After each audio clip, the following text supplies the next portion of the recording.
Scientists here at and the nuclear Capitol. sites we're seeing with in the majority LA of missiles is an intercepted by insurrection. You want to Israel's talk Iron about Dome insurrection? defense It's an systems. The absolute U.S. says it's insurrection. also helping intercept those missiles. ABC's Martha Radek says more. I think that the U.S. is getting ready to defend Israel any way they can through anti-missile systems on ships and whatever else they can do to try to stop those incoming missiles into Israel and just basically back up the Israelis in this sort of effort. Israel's emergency services says at least 41 people were injured. This is ABC News.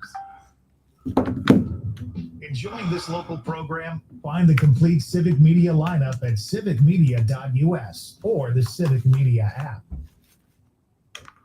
For 97.9 WGBW News, I'm Lisa Hayes. Hey guys, this is They aren't U.S. Senator just John happening Ossoff in from Milwaukee Georgia. and Madison. Before Here you in skip Northeast this ad, Wisconsin, just hear protests me are out. planned in Algoma, My trick is to bring a pillow with me, like a full bedroom pillow. Oshkosh, Ripon, Every Shawano, flight. Sheboygan, and My trick is to bring a pillow with me, The like a No full Kings bedroom effort pillow. is said to be a coalition of Every grassroots organizations coming And I was together. flying The home main from a gig website and for I No put the pillow Kings down and says put my they head aim down. to create a flight nationwide attendant comes protest racing over. rejecting, quote, She says, "You can have a pillow in the authoritarianism, exit row." billionaire first And I said, politics, and I do. militarization of our democracy. The It 3-day appears we're event in is an scheduled impasse. from 5 till 7 in Lake Park Saturday. She said, "Well, what happens if Speaking we of crash?" Saturday I said, events, "It'll We help." All Rise African American Resource Center is holding its 6th annual Juneteenth celebration. It's a pillow. I don't know if you know much about these, but they're soft, they float. This year's theme is Those are the From qualities of Freedom something to I'd like to bring Flourishing. with me to a plane crash. Juneteenth commemorates the delight If of I knew that we were going to crash, I could bring anything in the world. I'd bring a pillow and a The second event is a plane. Those would be the two family things I'd like to friendly have. vendors, food, community organizations, and entertainment. She said, It "No, all what if we starts crash, with the a pillow parade falls, leaving someone has to from get the by? We What All will you Rise do?" office on Webster I and said, heading "Oh, to in that Joanne's case, Park at 11:30. I'll let them One step on person my received pillow." life-threatening injuries during a Because I'm not a two-vehicle crash in the monster. Wapaka County town of Lebanon early And you this have morning. to be. The crash Because happened I'll on be on US fire, 45 and County screaming. Highway D just after midnight. And just say, Preliminary investigations show a "Could you please motorcycle watch the pillow?" struck another vehicle that was turning onto the highway. The driver of the motorcycle was taken to the hospital. The driver of the other vehicle fled before police arrived. The investigation continues. From local news to what's going on around the state, Civic Media's mission is to bring you real news and great conversation. I'm Lisa Hale, 97.9 WGBW News. For news anytime, log on to WGBW.FM. The Brewers battle the Cards. Hi, I'm Mike Clemens with Sports Baseball. Game 2 of the 4-game series tonight as the Crew hosts the Cardinals. Milwaukee with a 6-0 win last night thanks to the debut of 23-year-old Jacob Mizorowski on the mound, who lasted until the 6th before battling leg cramps. Of course, I don't want to leave like that. I feel like I could have kept going, but, cramped up and stuff happens. Manager Pat Murphy. I think it just came on in between innings there. He had that long inning. He thought it was okay. He went out there in his thigh and in his calf, and he twisted his ankle a little bit on that. Started to lock up on him. We just didn't want to chance anything, NFL Packers minicamp wrapping up in Green Bay. The thing that's most positive, I would say, for the most part, we had pretty good attendance. We had the majority of our guys here for the duration, and I think that it's been fun to kind of watch how these guys grow, especially guys maybe going in their second year. They're so much further along than they were a year ago. That's Packers head coach Matt LaFleur. Sports, I'm Mike Clemens. This is your local Civic Media radio station. Want to hear even more? Anytime? Find all of it at civicmedia.us. I'm meteorologist Mace Michaels. Mostly cloudy tonight, maybe a stray shower, and a low in the mid-50s.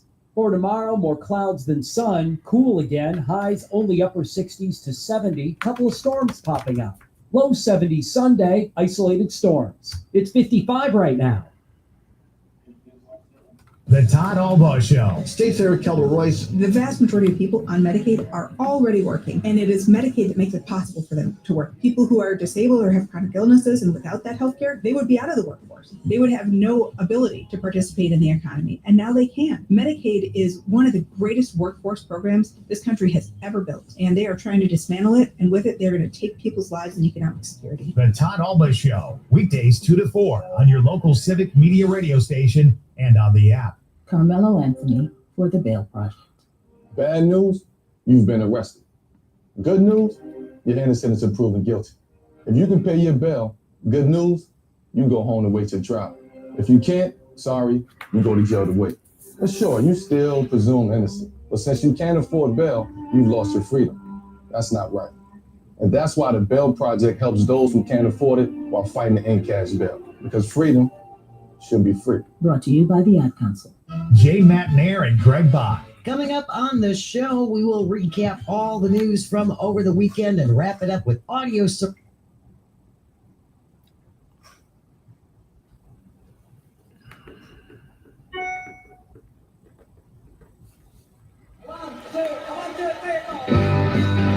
Broadcasting live from the Civic Media Studios in Green Bay. This is Night Light with Pete Schwaba, your inside source on everything entertainment from Wisconsin to Hollywood.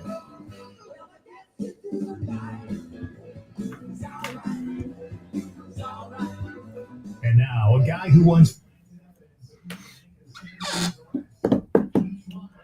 Welcome to Night Light, ladies and gentlemen. Happy Friday, everybody. Great to have you with me. Joining me on this overcast, downright chilly Wisconsin evening. I hope it's nicer where you are, but down here in our, over here, out here, up here in downtown Green Bay, it is blustery. And we got to muscle through tonight. Hopefully it'll be nicer this weekend for Father's Day. Happy Father's Day ahead of time to all the dads out there that might be listening.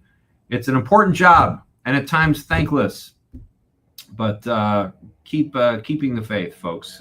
Dad's tip of the hat. Conrad is riding shotgun as usual. Do you have a nice Father's Day message for your dad, Conrad? Yeah. Okay. I'm sure he has good qualities too, though. Yeah. Okay.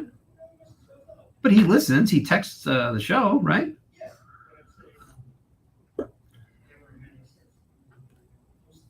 Yeah, I gotcha. We did. We had Todd Alba was here. It was fun to be a guest on Todd's show. We have him on Nightlight quite a bit, and he's had me on several times. I always enjoy hanging out with Todd. And yeah, you were here. You produced that show too, or helped produce it, I suppose. Really? At 2:00? What were those guys still doing here? Oh, to be a guest on the show? Oh, I thought they were like loitering or something. That's kind of fun. And we've got more stuff going on. We've got it's a new Wisco weekend, like they all are. Lisa Hale hosts and does a great job with New Wisco Weekend. I have a classic movie pick. Do you have anything in the show this weekend? Okay. All right. Well, that's exciting. Good luck. And I have a classic movie pick, which I'm very excited about. I sort of have a Flag Day. Well, the whole episode has a Flag Day theme, and I picked a movie that I think kind of plays along with Flag Day. I like to do that whenever I can. And Kristen Lyerly show is on. I think I'm on that show this weekend, right? Isn't that the... Yeah. So Kristen and I will have fun. Check into Dr. Kristen Lyerly's talker, if you will, this weekend. You have 2 chances to listen on Saturday and Sunday at 3 p.m. Kristen does a great job. So, and we've got a fun show tonight. We've got a lot to get to, as usual. Friday is jam-packed. Starting us off at 6:35, actress and horror film fan, UP actress, I should say, Stephanie Gurno will be joining us here over the stream at 6:35. She's going to talk about a couple movies she's working on currently and that will be out soon. So we'll talk to Stephanie. She makes it all happen from Upper Michigan. I don't know. That's got to be, I think we had a comedian, Jessica Phillips, on the show months ago, and I did a gig with Jessica, who lives in Houghton, Michigan. And folks, if you're a stand-up comedian, or in Stephanie's case, an actress, there is some driving and some travel involved. And those are very remote places. Stephanie is based out of Sault Ste. Marie, Michigan. Beautiful area. But man, that adds some challenges to a career as a working actress. But Stephanie will be here to tell us all about it at 6:35, as well as 2 new cool horror films she's in that will be out soon. And then at 7:05, comedian Steve Hofstetter will join us for a bit. Steve is a very funny guy, very hardworking comedian, and I really enjoy his comedy. He did a Dry Bar special. He's been on Fox Sports. He is just I think he's won a Nobel Peace Prize, if I got that right, for comedy charity work. It's a very specific category, but what a cool thing. You ever won a Nobel Peace Prize, Conrad? In my previous life. Yeah. Prove it. Well, I don't know if I I can. don't believe. And he's nominated. Okay, Steve was nominated. Oh, never mind. Nominated. That's pretty cool. Yeah. I'd take a nomination for anything. But Steve will be here at 7:05. He's performing in Appleton this weekend, so we'll get the details. And as I understand it, there are still a few seats open, but not many, because Steve packs them in. So he'll be here at 7:05, and then it is a bar band Friday night, ladies and gentlemen. Terry Barr is still on vacation. I think she is into maternity leave time at this point, but she is. This is her third Friday. She will not be with us. We miss Terry desperately, but her vacation is well earned. And filling in like he did the last couple of weeks will be Rocker, her Max Inc. radio co-host. And Rocker's always fun to talk to as well on Barbie Friday night. So there you go. That's a show. Let's not waste any more time, Conrad. Let's get to the question of the night, shall we? Let's talk about the question. Okay, question. Question. Question. Pregunta. Question. Question. Okay, I have a question. Questions? This question. Domanda. Question. Question. Questions. In honor of Father's Day, who is the best movie or TV dad? You can say who you'd want to be your dad or who you think was the best out of the dads you saw. Obviously, your own fathers are most likely irreplaceable. But if you had to, in honor of Father's Day, who was the best movie or TV dad? I think, it's weird. I usually give the question some thought. I really didn't tonight. So I'm going to kind of ruminate a little bit on this. I have a couple that come to mind. But we put the question out there. It's 855-752-4842, 855-75-CIVIC. You can text us on the app. Very easy. We're on statewide, so just click any of the stations. Are there Brewer games on tonight, Conrad? Are we preempted in any of the smaller markets? Yeah, I believe so. Do we know which ones? Let's go to the Google because I would love to hear from people on the app. But if you're watching on the stream, hey, that's fun too, folks. You can watch the radio. I'm wearing a really spiffy shirt tonight. I got my eyeglasses on, and I did not shave. So I like it. Yeah, remember the should Pete grow a beard question? I'm almost in that territory right now. But I don't think I'm gonna do that. I can't compete with Tom Michaels. My old razor broke, and it had a good length. It was. What do you mean your razor? The actual electric razor. Oh, electric razor broke. And it was getting to that time. Like it would take me about. I mean, you've seen me with a little more facial hair. Yeah. And you don't think that'd take long to shave, right? Right. But it does. Took an hour with that thing. It does with that old weed whacker. So I spent a little change and I bought a new one, and it took me 10 minutes. Why 10 minutes? That's a long time, right? Not really. For you use an electric razor, and it takes you 10 minutes. Before it took me an hour to shave your face. That's how bad it was. Oh, okay. Wow. And now it only takes me about 10 minutes to get that really clean shave. I gotta be honest. I've never tried one of those.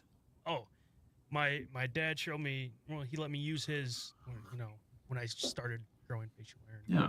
I liked that way better than actually using a regular razor. Interesting. I've always done the wet shave. Really? Always, and it takes me about 3 minutes to put shaving cream on and go to town. And I don't. Yeah, that surprises me. Even 10 minutes. That's because I thought about making the switch because it seemed easier and faster, but not according to what you're saying. Well, I'd say give it a try. All right. Because I'll be over after the show. I'd like to borrow your. No, you don't. It's very personal. Yes. Yeah. So, well, okay. That's a nice dad moment, though. Speaking of Father's Day, and I remember I taught my son Joe to shave, and we have a picture of him holding the razor, and it was a very monumentous occasion in our house. That was fun.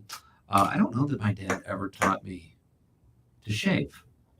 He's very handy. He's rewired things. He's moved walls around in our house, but he never taught me any of that stuff. And he never taught me how to shave. I think I had to ask the neighbor to play catch. You know what? Come to think of it, I'm not really a fan of my father. Wow. All right. He's a good guy. He's got good qualities. He did. I got none of his handy genes, though. And he never forced me to do it. And frankly, if he had, I would have probably resented him. So. You know what? One of the genes I didn't get from my dad was how my dad relaxes from work by cleaning. Oh dear. And I didn't get that. Yeah. I absolutely hate cleaning. I don't mind it when I put on headphones or I'll put some YouTube videos on, and I like to do it before I relax. But I don't think when I was your age, I don't think I did either.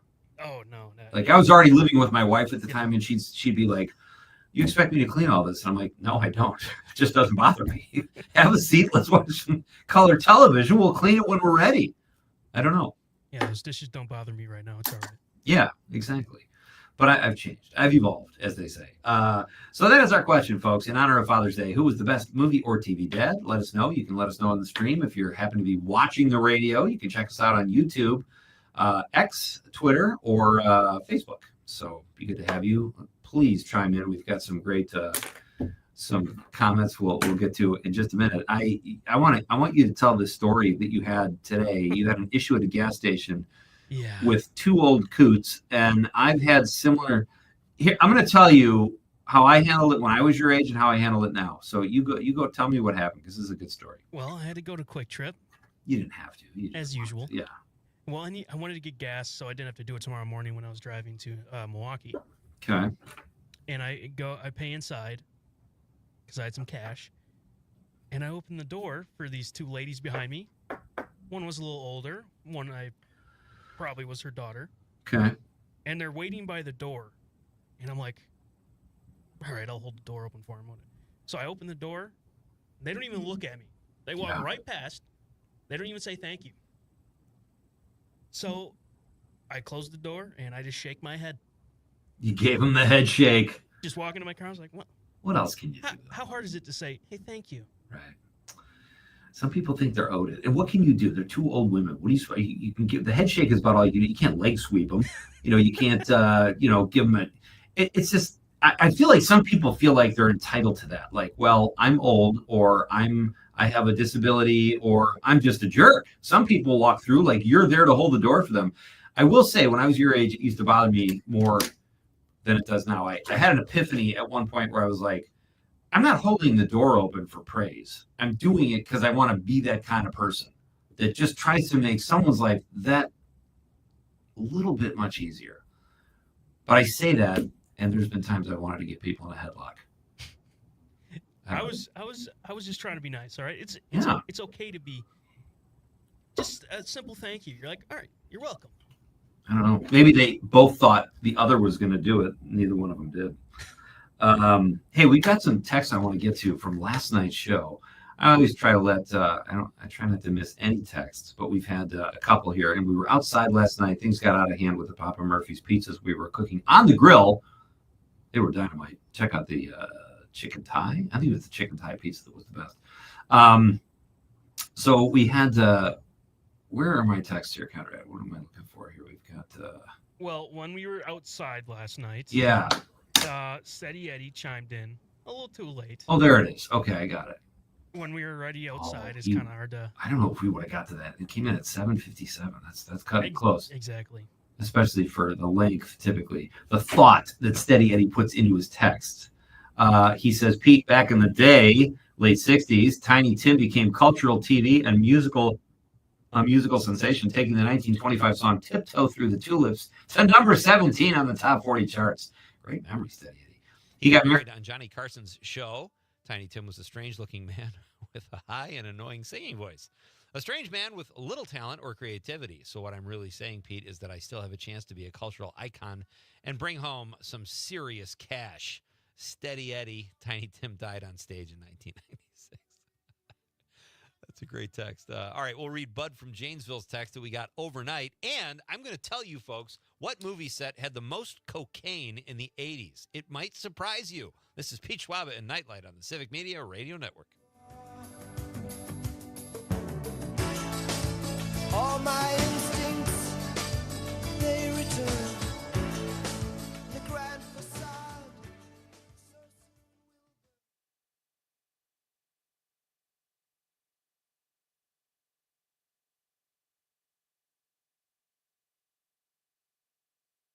Sponsors of Mino and the Mayor's Eye on the Community. Insight offers comprehensive.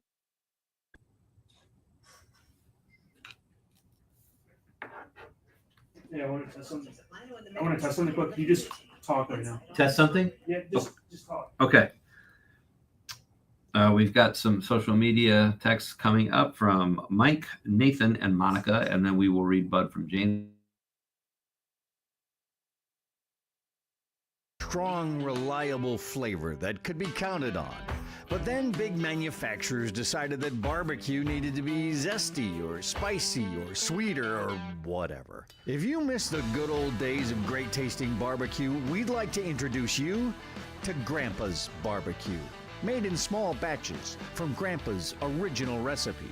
Buy yours online today at grandpasbarbecueshop.com.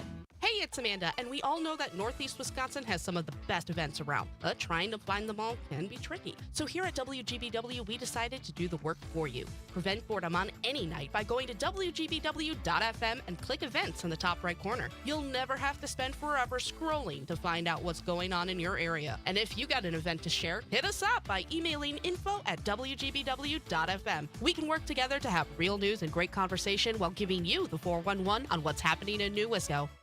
A game without a crowd is just a scrimmage. A performance without an audience is just a rehearsal. Without your presence, high school sports and the performing arts aren't possible.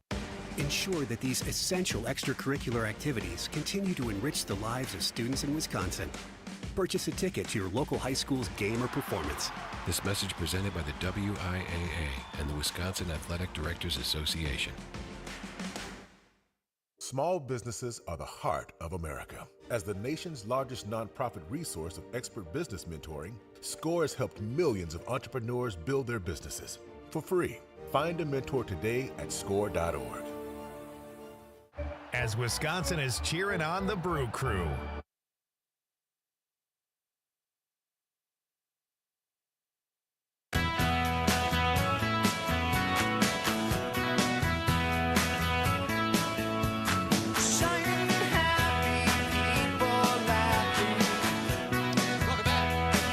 It's a Friday edition of Nightlight here on the Civic Media Radio Network. I am Pete Schwaba. Great to have you with me. Conrad is sitting in the producer chair, and he's not just sitting there; he's actually producing. So that's good. You know, I do have a pick for this question. For the dad? Brian Mills. Is that the dog from Family Guy?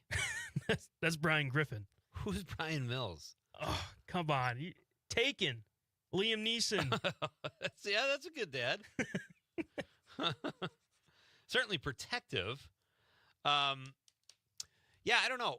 Let's get to, I want to read the text we have, but these are from last night where our question was, whose fame do you just not get? And I don't want to let these go. This one surprised me. Greg Schwem, syndicated columnist for Tribune Media Services. He's been on the show several times. He says, Owen Wilson. That's interesting. I like Owen Wilson. I think he's kind of quirky. But, I get it. Everything's subjective. Joel Karnick, Civic Media's own, says Charo. I don't disagree with you, Joel. I actually kind of do, because she is really talented. She's vivacious and likable, but the only thing I would say in counter to what you're saying, Joel, is that she's a really good classical guitarist, and she's been on Nightlight, so I'm loyal. Thanks, Joel. Alan Whitebird says Pete Davidson. Oh, that's interesting. Yeah, I don't know what Pete Davidson really does. I know he was on Saturday Night Live. He's a stand-up comic. He did his own movie, but he's kind of he seems like he's segueing into that I'm just a celebrity status, and nobody really knows what his exact skill is. You like Pete Davis, Con? Pete Davidson, I'm sorry. Yeah. I don't mind him. Okay. Alan Whitebird on social media. That's his celebrity. He doesn't understand. We have a phone call? Yes, we do. This is Carmela from Milwaukee. Carmela, how are you tonight? Hey, I'm great, especially now that I get to talk to you. Oh, you're just a big sweet talker. It's great to have Yeah. you. What's on your mind tonight? Well, I couldn't think of any dads. And then you said movies, and then I asked, it could be TV shows, but then I thought maybe Father of the Bride, Steve Martin's character. Oh, yeah. That's a good one. And then I wanted to add about the holding the door thing. And it goes both ways. I have been, and especially a Quick Trip. I swear I'm at a Quick Trip every day, at least once a day. Like most people. Yeah, I know. And I also try to hold the door, and I do the eye roll like when I get some young whippersnapper, but it's not always young people too. And then I swear sometimes I'm holding the door for like 2 minutes, and it's like, okay, all right, next, here we go. But that's okay. That's the worst when it turns into like rush hour, everybody leaving, and somehow you get designated the door holder for like 5 minutes, and you got a life to lead. Yeah. Exactly. All That's right, awesome. Have a lovely day. You That's all I too. got. Thank you, Carmela. Have a great night. Bye. I'm going to say, all right, here's my dad's. I have 3. Howard Cunningham from Happy Days. He could be a little crabby, but he was always there, and he just seemed real. Like he wasn't a fantasy dad, like just the guy who's always the greatest guy. He, ran a small hardware store. He could be kind of cranky at night. He argued with his wife sometimes, but at the end of the day, just a great dad. I actually have 4. Phil Dunphy from Modern Family. Love Phil. Oh, yeah. Kind of wishy-washy, kind of wussy a little bit, but just a good guy. Oh, yeah. Yeah. James Evans Sr. from Good Times, played by John Amos. Loved him. A real kind of a hard guy when he had to be, but also kind of a big softy. Raising his family in the Cabrini Green housing projects in Chicago. Was always there, until they killed off his character. But I love James Evans Sr. And then, of course, Homer Simpson. Homer Simpson is just a knucklehead with a very low IQ, but a good dad at the end of the day. And funny. What about you, Con? Homer does choke out his son a lot, though. Look, the guy's got his quirks, okay? Hey, we have do you have a dad? Oh, you already said that, yeah. For a TV show? Either one. I would say I really found him funny, and it's Ross and Monica's dad in Elliot Friends. Gould. Yeah, he was very funny. Yeah, Our super little funny. harmonica. Yeah, he was a funny dad. All right, so I teased this before the break, so we need to play it. I was just scrolling through Instagram. Anderson Cooper is interviewing Barry Diller, one of the most famous TV and movie executives ever, and this was their conversation about coked up movie sets, and I just got the biggest kick out of this, and it surprised me. Most coked up film set. Coked up film set? Yeah. Oh, Popeye. No, you can watch. By the way, you can watch it. If you watch Popeye, you're watching a movie that you think of it in the thing they used to do about record speeds, 33, whatever. This is a movie that runs at 78 RPM and 33 speed. It is a coke. You visited the set, and I did, and you instantly knew everybody's coked up. You knew it. You couldn't escape it. They were actually shipping in film cans at the time. That film cans would be sent back to L.A. for daily processing the film. This was shot in Malta, and we found out that the film cans were actually being used to ship cocaine back and forth to this set. Wow. Everyone was stoned. The cocaine has always frightened the living daylights out of me. Ever since Len Bias died, I think he had just gotten drafted by the Boston Celtics. It always freaked me out. Never wanted to go anywhere near it. But that story did crack me up. We have a guest on Monday, folks, Phil Krause. He owns the Time Community Theater in Oshkosh. And I told him I would give a shout out because he's coming on the show on Monday. But they're playing the Magnificent Seven at the Time Community Theater in Oshkosh on Father's Day, the 2016 version with Jonathan Joss, who was just killed actually by a gunman. Jonathan Joss was I'm already blanking. What show is he on? I got to pull up Phil's text. But anyway, The Magnificent Seven, 2016, great film. Check it out at the Time Community Theater in Oshkosh if you're looking for Father's Day plans. When we come back, horror film extraordinaire personality and actress Stephanie Gurnall will be here. It's Pete Schwaba and Nightlight. We are coming right back on the Civic Media Radio Network.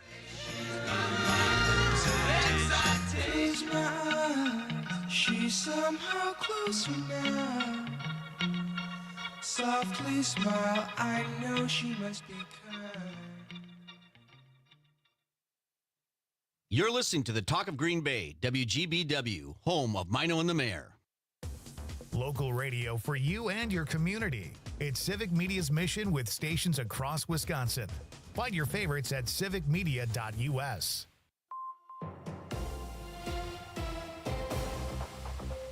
For 97.9 WGBW News, I'm Lisa Hale. Even as lawmakers were settling in for late-night budget talks, the Capitol Rotunda echoed with applause, this time for retiring member of the judicial branch, Wisconsin Supreme Court Justice Ann Walsh Bradley. Charlie Pittman has more. It's been a long journey from the old Swamp Inn to the rotunda of the state capitol.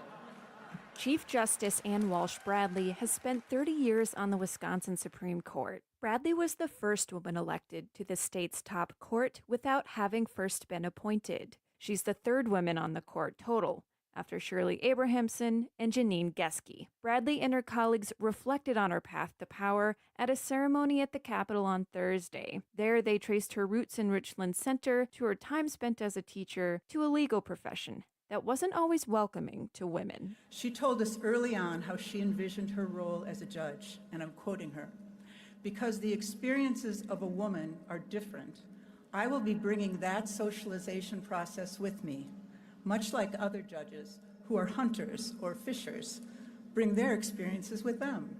Her longtime friend, Christine Bremer Mogley. Over her long career, Bradley's participated in roughly 28,000 cases. Hey, Stephanie, can you hear me? Yeah, I can hear you. Just want to test your mic before we go on.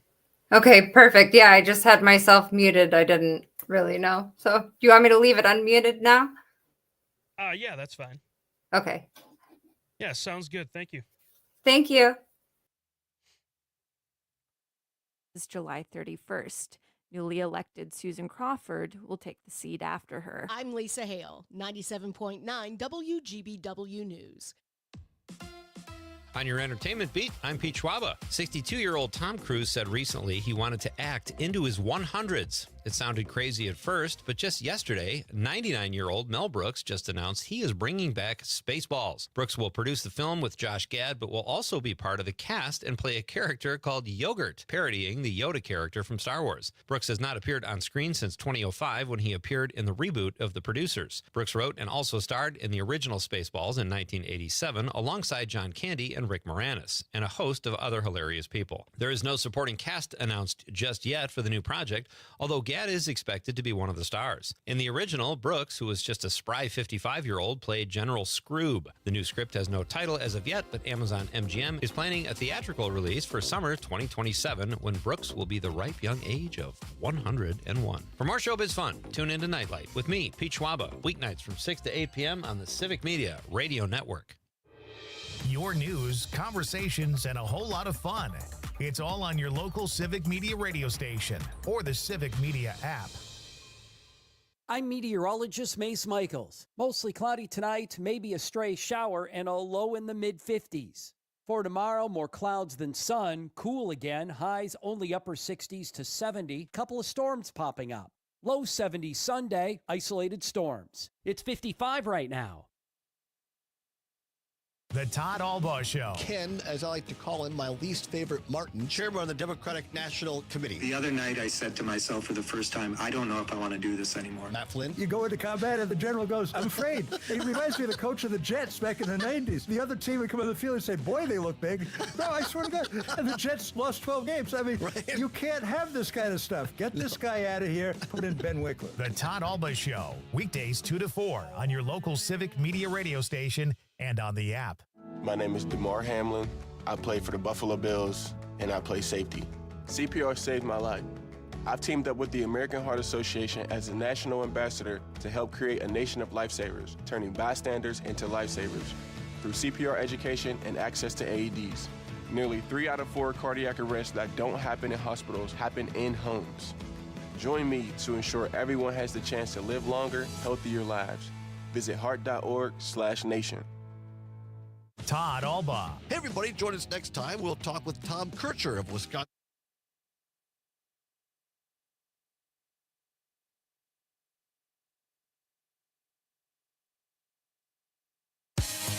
Hey, this is Adam Brody, and you're listening to Nightlight with Pete Schwaba on the Civic Media Radio Network.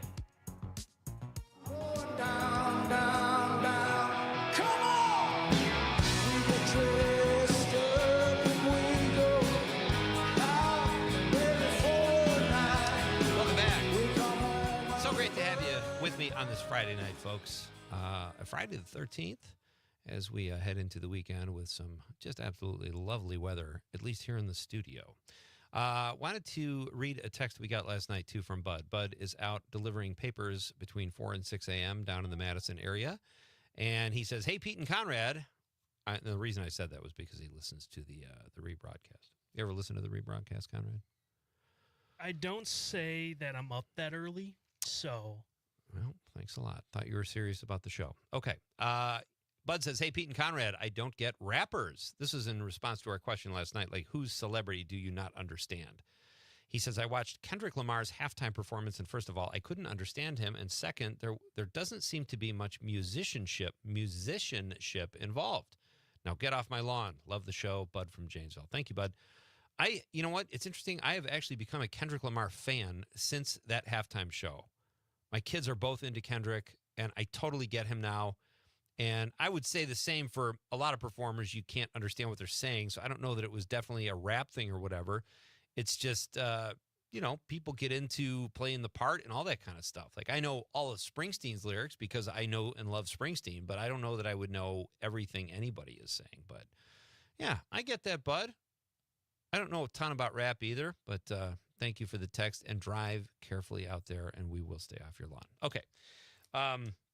One more thing before we get to our guest. Conrad, Cam earlier texted this in. I thought this was great. We've been talking lately about, I celebrate colored television, folks. Yep.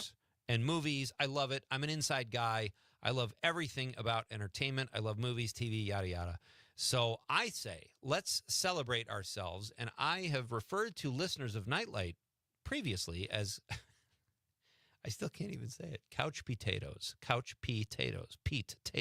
So this is what Cam, one of our listeners, put together. I just love this. Conrad's going to post it in the stream right now. That's horrifying. And you know what that is? Look at how straight my hair is. Yeah, it's definitely not that way. It's my face superimposed on a potato. It's a couch potato. And what happened was, on Facebook, my daughter, at the beginning of COVID, I let her straighten my hair if she let me watch John Prine videos, because John Prine was one of the first casualties of COVID. So she straightened my hair, and we posed for a picture together in the mirror, and that's the picture. So Cam found the picture of me with straight hair, which is, I don't know. Thank you, Cam. I think that's not a good picture, but it's better than my high school graduation picture. I will say that. All right. So, ladies and gentlemen, we are going to pivot here and talk about some acting, primarily in horror films. My next guest has never been on the show before, but I thank God for social media, because every once in a while someone pops up as a friend suggestion, and I'm like, oh, an actress. Oh, my gosh, from the UP. So I had to send a friend request and try to get her on the show, and we did just that. Stephanie Gurno joins me now on Nightlight. Hi, Stephanie. Hi, Pete. Thanks so much for having me. I am in awe of you, because you live so far. Like, where I live in Marinette, first of all, I think I told you this in our exchange. Every time I see someone from the UP, I'm like, oh my God, I live right across the river from the UP. Well, the UP is giant. It's like, yes, you're like 6 hours from me or whatever. Yeah. Yeah, all the way on the eastern side. Canada's my backyard. So that is great. Because there's a Sault Ste. Marie, Michigan, and then one in Canada too, right? Yep, that's right. Okay. Yeah. So, all right. So tell us a little bit about yourself. How you're an actor. How did you get into this racket? And how do you make it work from Sault Ste. Marie, Michigan? Yeah. Okay. So I've been acting since I was in high school. I'm 35 years old, so a long time. But I did a lot of stage theater. And actually, I hadn't got introduced into film until 2 years ago. One of my friends that I did stage acting with, they decided they were going to just make a movie here in Sault Ste. Marie, Michigan, called Killer Cabbage. And so that was my first step into, the actual film life.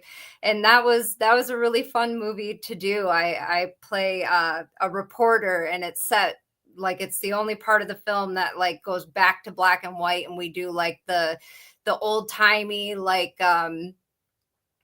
the detective shows almost, so Like it kind the of film gives that. noir type? Yeah, Oh, so it nice. gives that little bit of throwback, but it's about killer cabbages that come to Earth and try to take over. So yeah, and so that just kind of started the whole snowball from there. There were a couple of people involved in that project that loved it so much, they also wanted to try their hand at filmmaking. So there was another project that was done last year called Uper Frankenstein, and that is in post-production right now. It should be almost ready, but that's going to show throughout UP theaters. So I'm really excited to, yeah.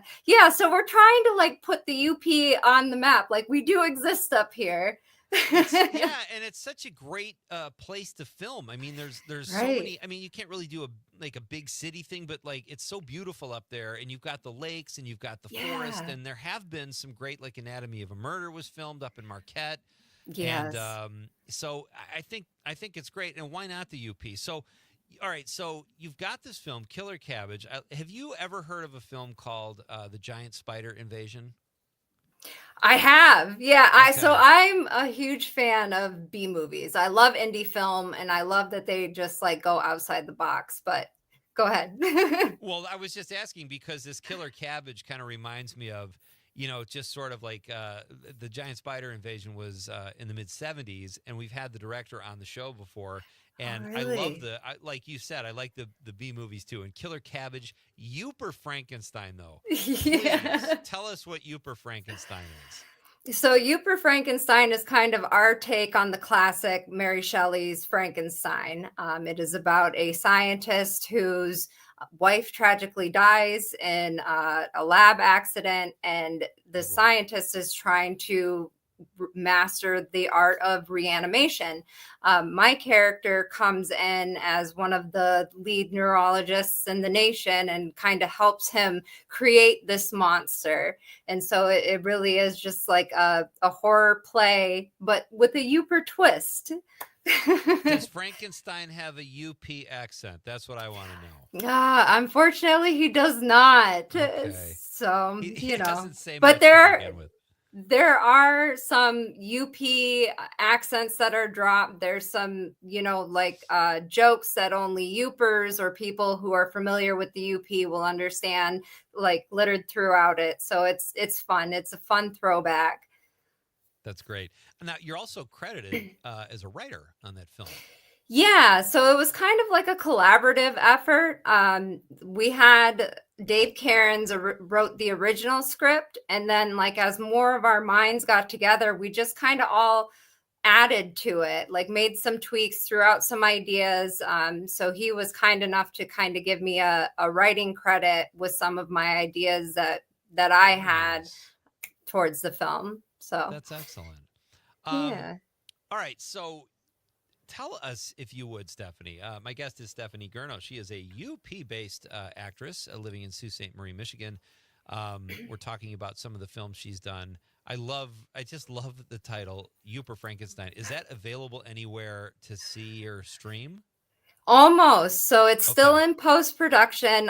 It's almost done with the editing process. So hopefully, like within the next couple of months, we should be doing like some UP theater releases for that. So, I'll be posting on social media about that once that is actually happening.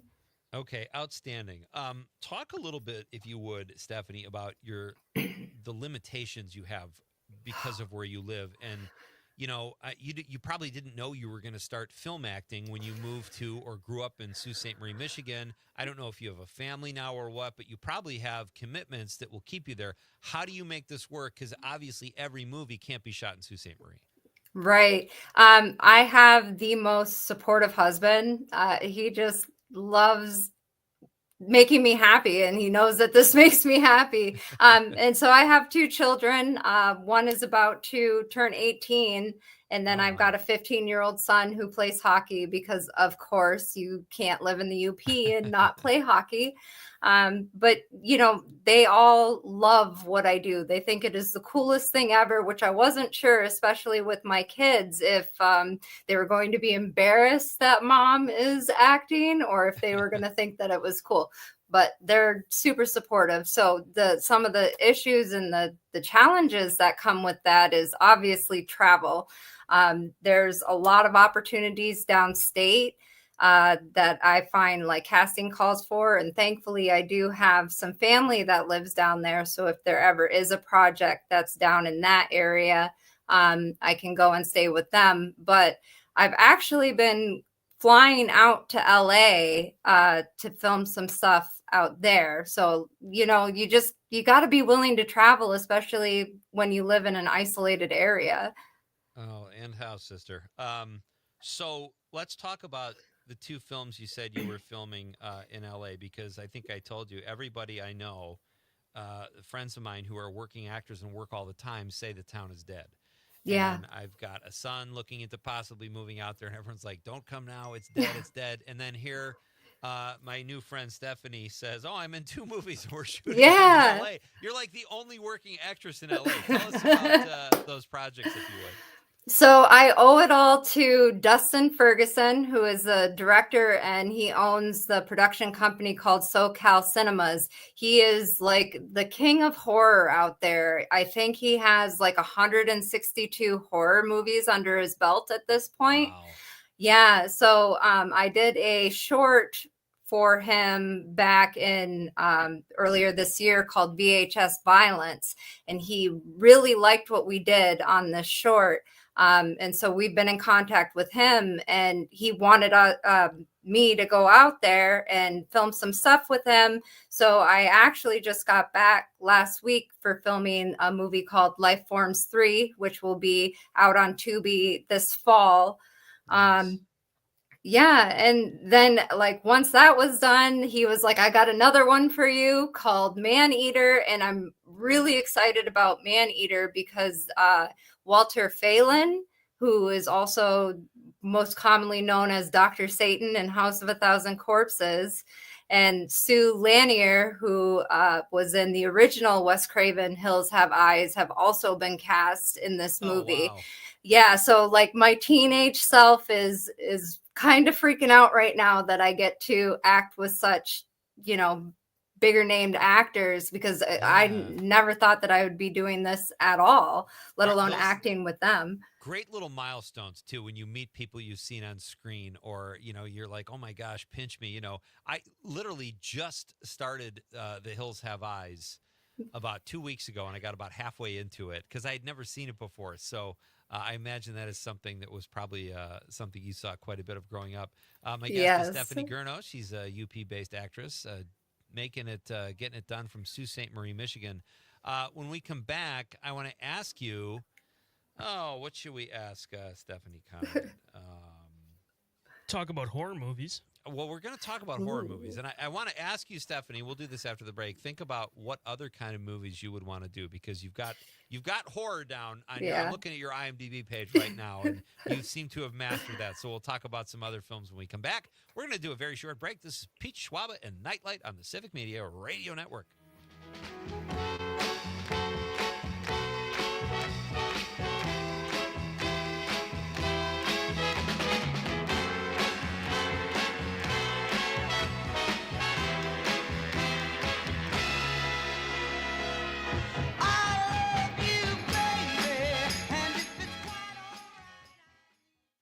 The grill for a tailgate. This is the Civic Media Radio Network.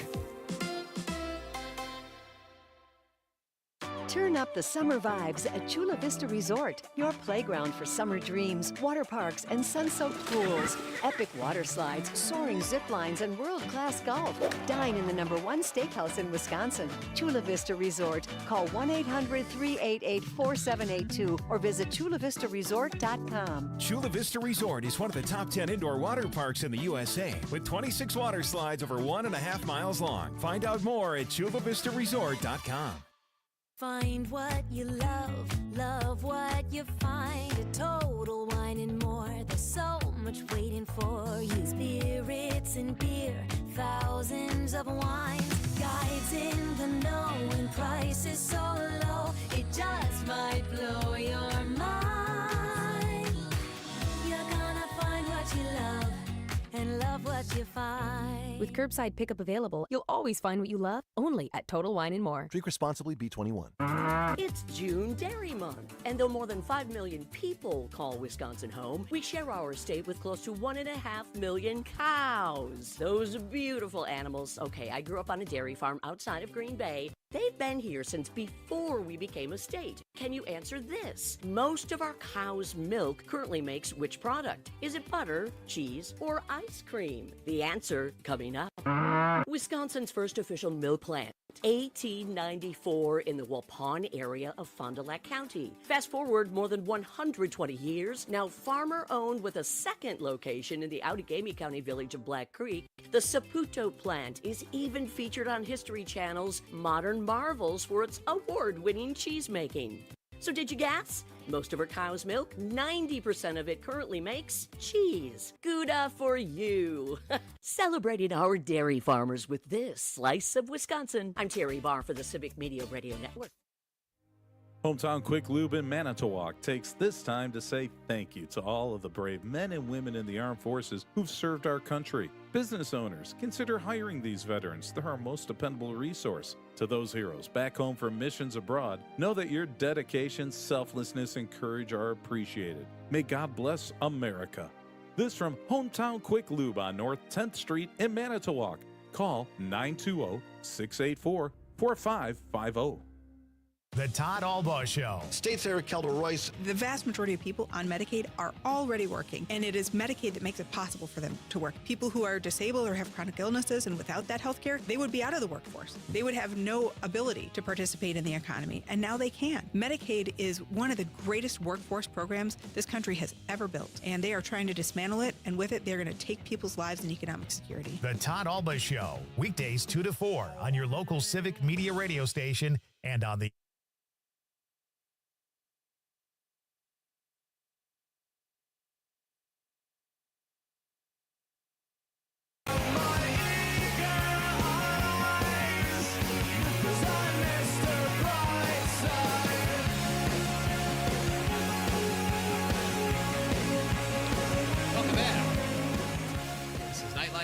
Schwaba. We are crushing a Friday night here. A few minutes left here in hour number 1 before intermission. Our question tonight is in honor of Father's Day. Who was the best movie or TV dad? I said Howard Cunningham, Phil Dunphy, James Evans Sr. From Good Times, and Homer Simpson. And Conrad said, what did you say, Conrad? Brian Mills, Liam Neeson, and Taken. Right. That's a good one. And, of course, obviously, our own dads are our favorite. But Mike Desatel on the social media says, in modern times, I would say Lance Barber. His role and the way he portrayed it grew better with each passing season. He faced real issues in his relationship with his TV daughter and was genuinely solid as I've seen in years. Lance Barber, obviously, was on the show Monday night. He played George Cooper on Young Sheldon and was with me in The Godfather of Green Bay. Lance is a great guy, and that's a great choice. Thank you, Mike. Nathan says Bill Cosby. What the hell is Nathan thinking? Yeah, I think that has to be a joke. It's Nathan, opposite day for the question or something. Comedian, yeah. And Monica Hale says Robert Duvall and the Great Santini. Okay, maybe not the best, but at least realistic. Oh man, that's brutal. I'm sorry to hear that, Monica. Great movie though. Thank you for the text, Monica. Always fun. All right, we have a few more minutes with our guest, Stephanie Gurno. She is a Sault Ste. Marie-based actress, and she is the star of many independent horror films. She just finished filming 2 projects in Los Angeles, and Uper Frankenstein comes out soon. You have to keep us posted, Stephanie, on when we can see Uper Frankenstein. I'm very excited to see that. I definitely will.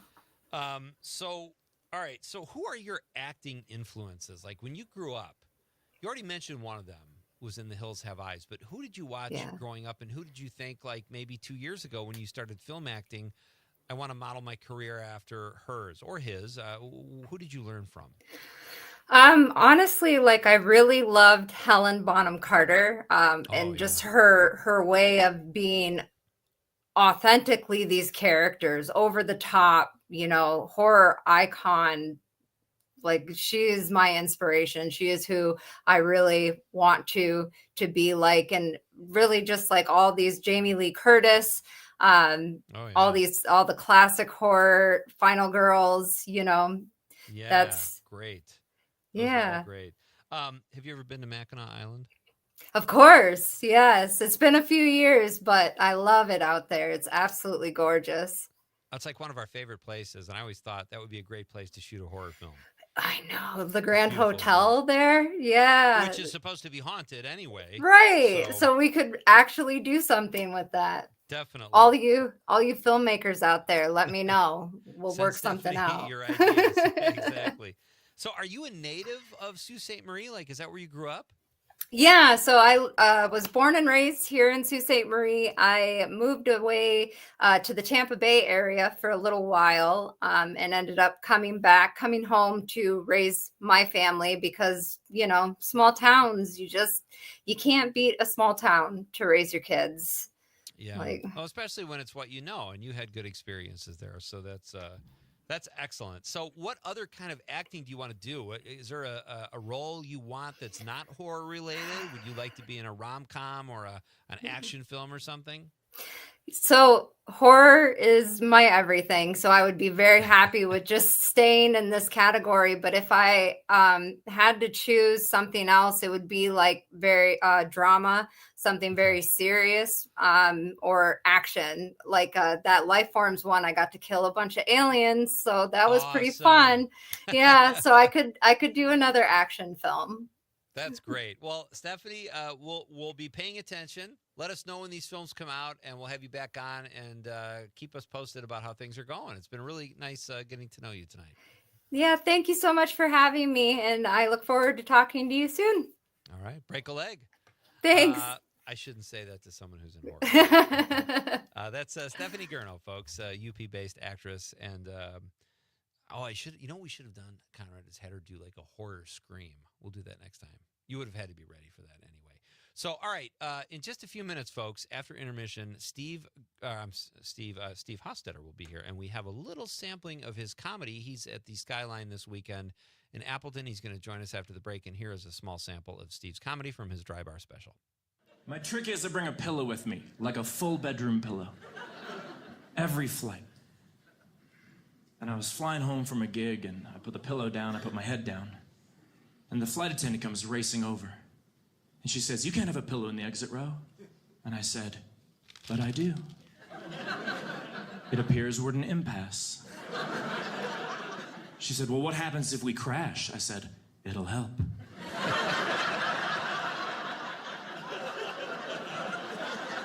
It's a pillow. I don't know if you know much about these, but they're soft, they float. Those are the qualities of something I'd like to bring with me to a plane crash. If I knew that we were going to crash, I could bring anything in the world. I'd bring a pillow and a second plane. Those would be the two things I'd like to have. She said, "No, what if we crash and the pillow falls? Someone has to get by it. What will you do?" I said, "Oh, in that case, I'll let them step on my pillow. Because I'm not a monster." And you'd have to be for someone to be on fire, screaming, and just say, "Could you please watch the pillow?" That's Steve Hofstetter. He'll be here after the news. Did we give Cam a shout out for making the couch potato? Yes. Did we mention Cam? I know we showed the image he did, but okay. Yeah. I just want to make sure we got it. He messaged that on the Todd Alba show. Yeah, which is which we talked earlier about that. That's so cool. Okay, so we're going to be back, folks. I got to read Kurt's text, though. He says, our question of the night is, who's your favorite movie or TV dad? And Kurt Krause on the stream, watching on the stream, says, when Malcolm in the Middle came to Fox in about 1999 or 2000, we literally had friends call the house saying, "You got to see this show. This is your family." They were pretty much spot on. So best TV dad is Hal, played by the brilliant Bryan Cranston. That's awesome, Kurt. Chad Fran says, "Hey, Pete." Hey, Chad. Thanks for listening, buddy, or watching. Dave on the stream says, "Dad on Shameless." William Macy. That's fantastic. All right, we're coming back. We'll read more of your texts after the news, and we'll have Steve Hofstetter here. He will be here, and it's Bar Band Friday nights. Pete Schwaba, Nightlight, Civic Media Radio Network.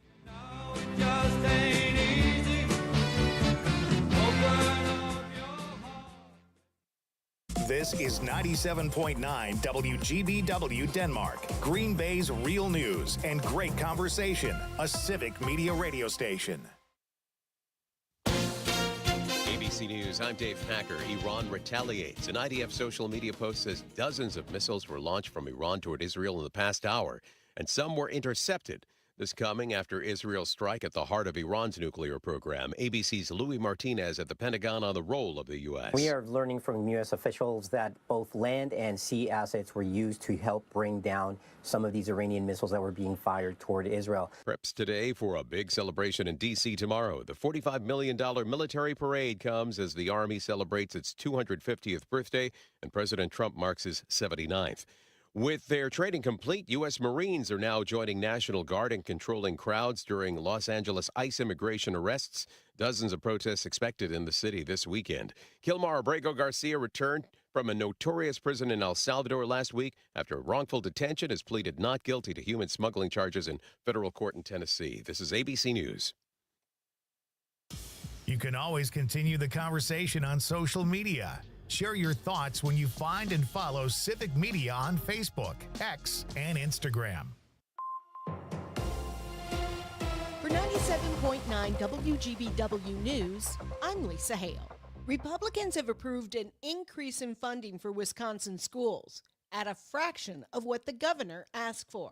Savannah Tomei Olson has that story. Republicans' plan increases school funding by about $330 million, but school districts will see no increase in general aid.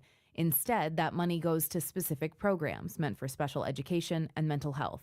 State Senator Mark Bourne, co-chair of the Joint Finance Committee. The governor's budget is always reckless spending that the state can't afford. And so we're choosing to make key investments and priorities. And these investments today will be some of the largest, they'll be the largest investments you'll see in the budget. I don't think we'll get to another agency where we'll put that level of funding in because it is a priority, but you have to be able to afford it. Statewide, about 15% of students have individualized education plans, meaning they have some sort of special needs. Right now, for every dollar spent on special education, the state only pays about 31 cents. That's one of the lowest reimbursement rates in the nation. The governor's plan would have raised it to 60 cents. Republicans' proposal they approved last night increases special ed reimbursement from about 31 cents on the dollar to 37.5 cents. But according to the Milwaukee Journal-Sentinel, it would increase reimbursement to 90% next year for kids with the highest level of needs. That's 3% of students in Wisconsin public schools. Republicans hope adding money for these programs will take some pressure off the rest of school districts' budgets. Meanwhile, leaders on the Joint Finance Committee also finalized tax cuts, a key priority for Republicans, by about $1.3 billion for Wisconsinites. Those cuts will apply to retirees and folks in the second lowest tax bracket. Of course, this proposal would need the governor's signature. For Civic Media News, I'm Savannah Tomei Olson. I'm Lisa Hale, 97.9 WGBW News. For news anytime, log on to WGBW.FM. It's the Brewers and the Redbirds. Hi, I'm Mike Clemens with sports. Game 2 of the Brewers and Cardinals tonight. The Crew with a 6-0 shutout of the Cards last night, thanks to Jacob Mizorowski in his first major league start. One of his fastballs measured at 102 miles per hour. Meanwhile, Aaron Savale upset he's being moved from the starting rotation to the bullpen and says he wants to be traded. There's no ill will towards anybody in the city. It's been great home to me and my wife for the past year. I know there's probably going to be some animosity towards this type of thing. There's a negative connotation when this type of thing comes around, but just trying to do what's best. Brewers manager Pat Murphy responded. I mean, we deal with players being unhappy all the time, and that's their right to do. And Aaron's got a great history, and he's performed well for this organization. And now it's time for him to go behave. In college football, the Wisconsin Badgers fined by the NCAA for some recruitment violations, making calls to prospective players before the start date 2 years ago. With Sports, I'm Mike Clemens. Enjoying this local program? Find the complete Civic Media lineup at civicmedia.us or the Civic Media app. I'm meteorologist Mace Michaels. Mostly cloudy tonight, maybe a stray shower, and a low in the mid-50s. For tomorrow, more clouds than sun, cool again, highs only upper 60s to 70, couple of storms popping up. Low 70s Sunday, isolated storms. It's 55 right now. Lean Local with Jim Schmidt. The coal piles are finally moving. We talk port expansion and economic development with Dean Hain and Brian Johnson. Join us. Sunday afternoons at 1 on 97.9 WGBW and the Civic Media app. This is your captain. we are going to be experiencing some slight turbulence. Please fasten your... Oh, hold on. Just got a video of my cat. Imagine the pilot of an airplane was as confident as you are texting and driving. Seems kind of crazy when you put it like that. Visit StopTextStopWrecks.org. A message brought to you by the National Highway Traffic Safety Administration, Project Yellow Light, and the Ad Council. The Todd Albaugh Show. Ken, as I like to call him, my least favorite Martin, chairman of the Democratic National Committee. The other night I said to myself for the first time, I don't know if I want to do this anymore. Matt Flynn. You go into combat and the general goes, I'm afraid. It reminds me of the coach of the Jets back in the 90s. The other team would come on the field and say, boy, they look big. No, I swear to God. And the Jets lost 12 games. I mean, You can't have this kind of stuff. Get this guy out of here. Put in Ben Wickler. The Todd Albaugh Show. Weekdays 2 to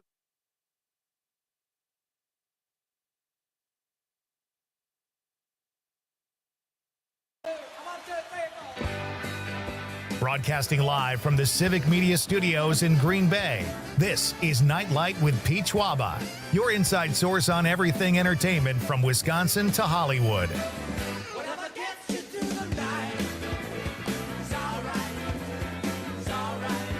And now, a guy whose house has an actual wiggle room, Pete Schwaba. Hey, welcome back to Nightlight, ladies and gentlemen. As we kick off Act 2 here. Missed you during intermission. Thanks for sticking with us. It is Friday, and we are barreling towards the weekend in cold, gloomy summer Wisconsin. But it's great to have you with me anyway. Let's warm our hearts tonight with some laughter and some more talk. It is a bar band Friday night. Rocker will be here in just a few minutes, filling in for Terry Barr with new music and great conversation. Right now, I'm very excited to welcome my next guest. I have tons of comedians on the show, and I think I might have found the hardest working one in all of show business. After doing a deep dive on this guy's career. Steve Hofstetter joins me now over the phone. Steve, how are you? I'm good, although I don't work as hard anymore. I'm getting old now. So, well, you're younger than me, and I will say I looked at your website well, then my before. apologies. I cannot believe everything you've done in your career. Like, just even tangentially from comedy, like you're a very busy guy. You've got charity and TV gigs and all kinds of stuff. So it's great to meet you, and let's cover as much as we can in the short time we have together. How you doing tonight?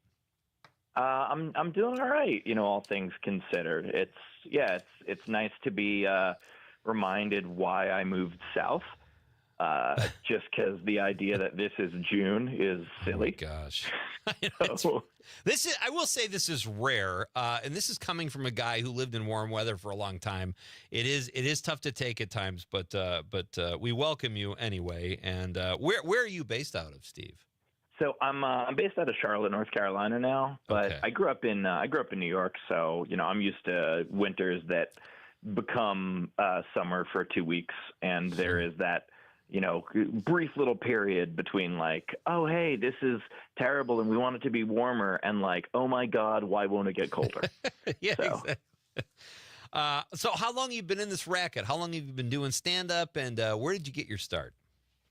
I've been doing stand-up 23 years, so my career is almost old enough to rent a car. Sweet. I started in New York. I went to college in Manhattan, and I went to a bar one day that had a comedy night, and I was watching it, being like, oh, I could do this. And a lot of people have that thought, and a lot of people are wrong. Right. It took me a while before I could actually do this, and that's just how it works with everybody. Yeah, eventually you find your stride, and if someone's been doing it for 23 years, you know that they did at some point. So you're in town. You're in Northeast Wisconsin, this area. Tell us about that this weekend. Yeah, I'm at the Skyline in Appleton. I think we're like 22 tickets from sold out right now, which is great because it's a weekday night. Yeah. I love a weekday night show because it's full of people who don't care about a weekday morning, which is just a much better crowd. I've been at Skyline plenty before. It's great. And I'm looking forward to it. I just had shows in Milwaukee and sold out one in Madison right after Appleton. So it's gonna be fun. Thanks, Wisconsin, for coming out.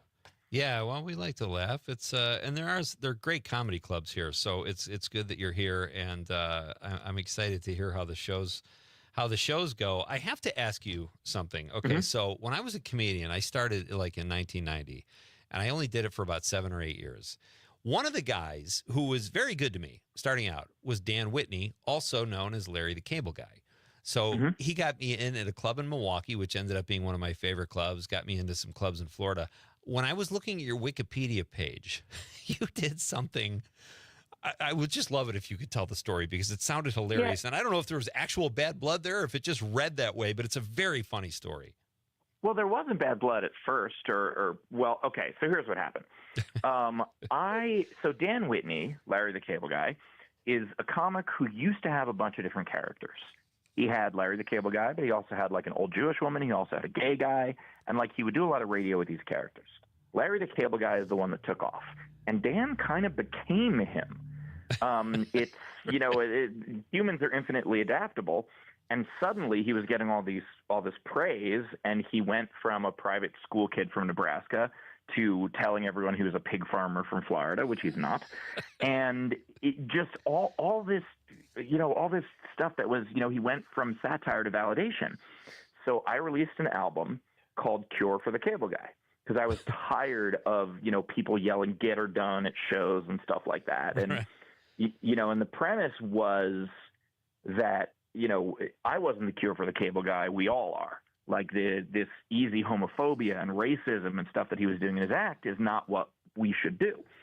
Now, he thought it was fun satire at first. And then the second week it was out, it sold more copies than his album did. And then he did not find it funny anymore.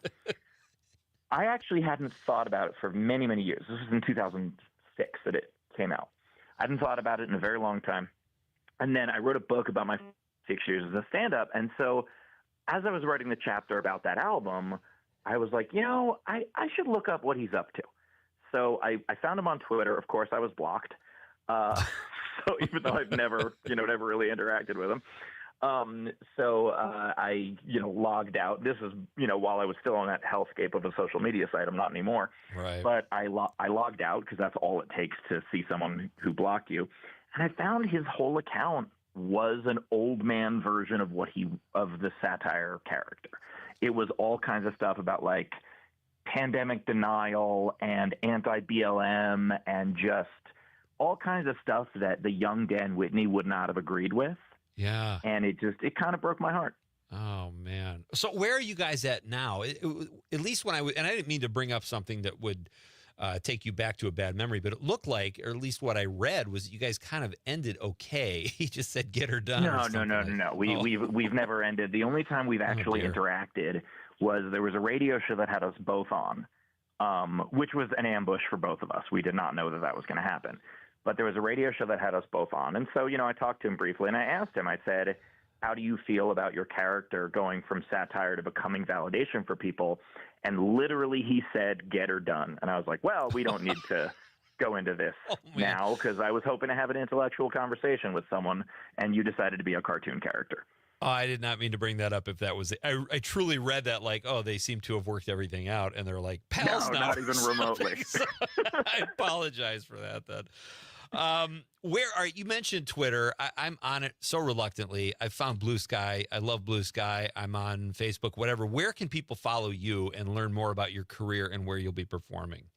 So pretty much everywhere except for Twitter. Okay. I have a very large Facebook, YouTube, Instagram, Threads, Blue Sky. I'm on Substack now, which I thought was just this thing where people would post columns, but it turns out it's a wonderful way to interact with people. Super supportive community. And a lot of creators are doing collabs on there, which is really cool. Because like all of a sudden you'll see two different people you follow and be like, oh, they're just hanging out on a live stream now.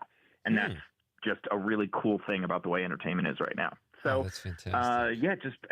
Look, you just Google Steve Hofstetter. If you spell it wrong, Google will correct you. It's fine. Yeah, that's how okay, so I just did that. I did a voice Google thing. If you start with comedian, or maybe you don't even have to, your name comes up because of your social media presence. You've got like 2 billion views or something like that, which is pretty incredible.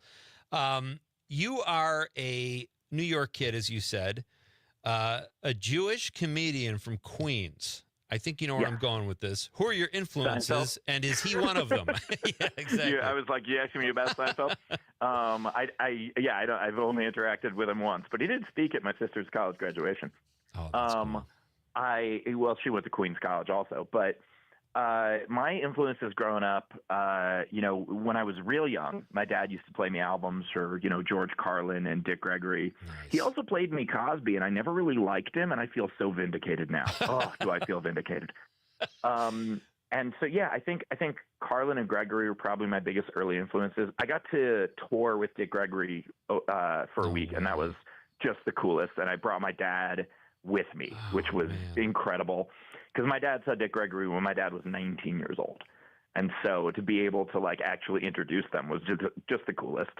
And then, as I got older, I got real into Bill Hicks and Mitch Hedberg. And the thing that they all have in common is that they did stand up about their truth, whatever that truth is. Right. And, that's what I gravitate toward also. That's so great. My guest is Steve Hofstetter. He's a stand-up comedian, immensely successful. You can see him at the Skyline Comedy Cafe this weekend in Appleton. So we have a few more minutes with Steve. You mentioned Bill Hicks. So incredible. I did have the opportunity to work with him in Milwaukee in the 90s. Hedberg, too. Here's a great story. I was headlining in Grand Forks, North Dakota, probably before I was ready.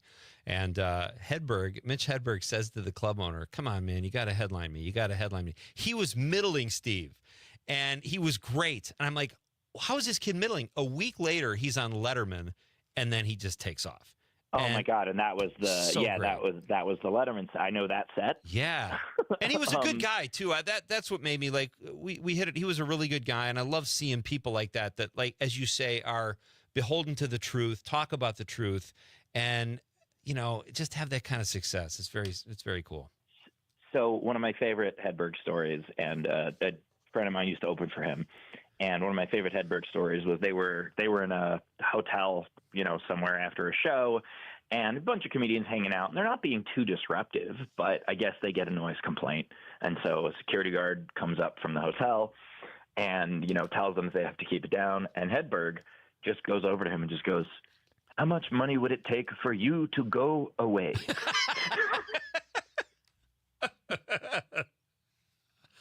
Oh, man, that's fantastic. Did you ever have an opportunity? I never got the chance to work with the guy, and it's one of my big regrets in comedy that I did have the chance to meet him, and I passed it up for a party like a dummy. Oh no! And then he died a couple months later, and I never got a chance. Well, I'm gonna. I don't mean to turn this. I don't mean to make this a pissing contest of regret. Yeah. But Bill Hicks was, when I worked with him in Milwaukee at 1 a.m. after we were hanging out at the club, he said, if you were a really good guy, you'd drive me to Chicago so I could get a Polish sausage at Maxwell Street. And I'm like, I really liked him, and he was already a legend. I'm like, I don't want to do that. I've been drinking and everything. Same thing. About, I don't know, maybe 6 months later, he had passed away. And I think his was one where people didn't really know he had that cancer, except for those close to him. But I still regret that. 3 hours in the car, there and back with Bill Hicks. Are you kidding me? Yeah, that would have been incredible. I mean, I got a chance to meet Mitch's widow. Oh, okay. And the person who that joke of I don't have a girlfriend, I just know a woman who would get really upset if she heard me say that. That's who it was about.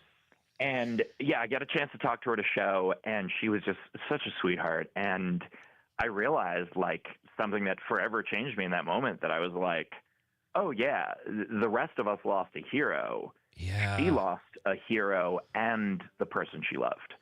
Wow. That is, and so often when a celebrity dies, people who that person touched their life through their art have every right to grieve.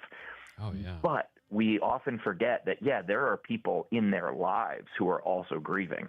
Absolutely. And that's a completely different level. Dude, I would love to have you back on when we have a little more time. I know you got to get going. I hope you have a great show tonight. I hope Wisconsin warms up for you, if not weather-wise, laughter-wise, and I hope you have a great time here. But I would love to have you back when we can really dig deep. Yeah, absolutely. You let me know. All right. Thanks so much. That's Steve Hostetter. 22 seats left, folks, in Appleton. Get your tickets to Skyline. He's a great comedian, one of the hardest working I've ever seen, if his website is accurate, and I'm sure it is. We are coming right back with more Nightlight with Pete Schwaba after this. This is the Civic Media Radio Network.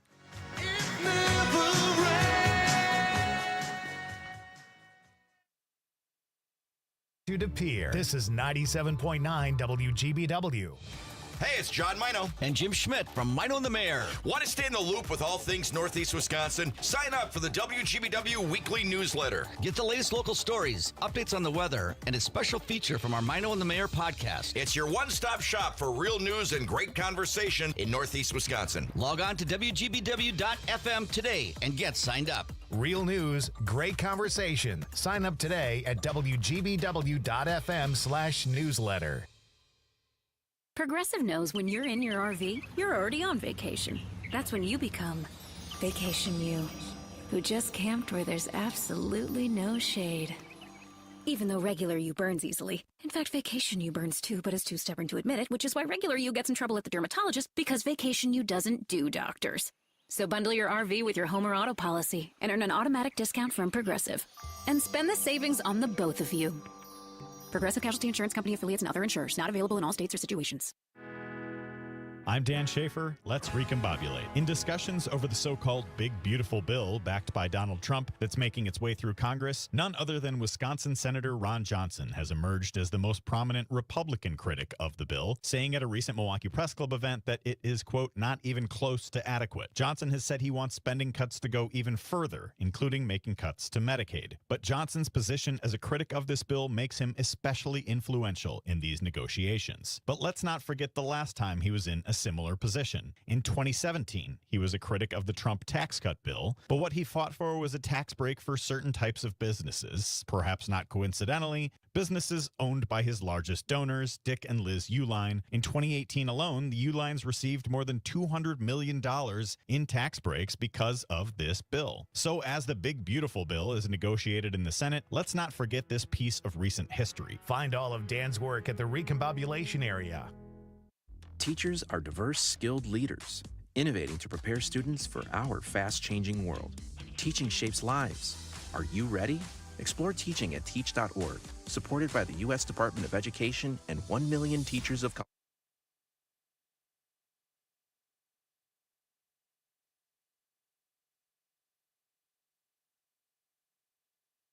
Wouldn't it be nice if we were older, then we wouldn't have to wait so long?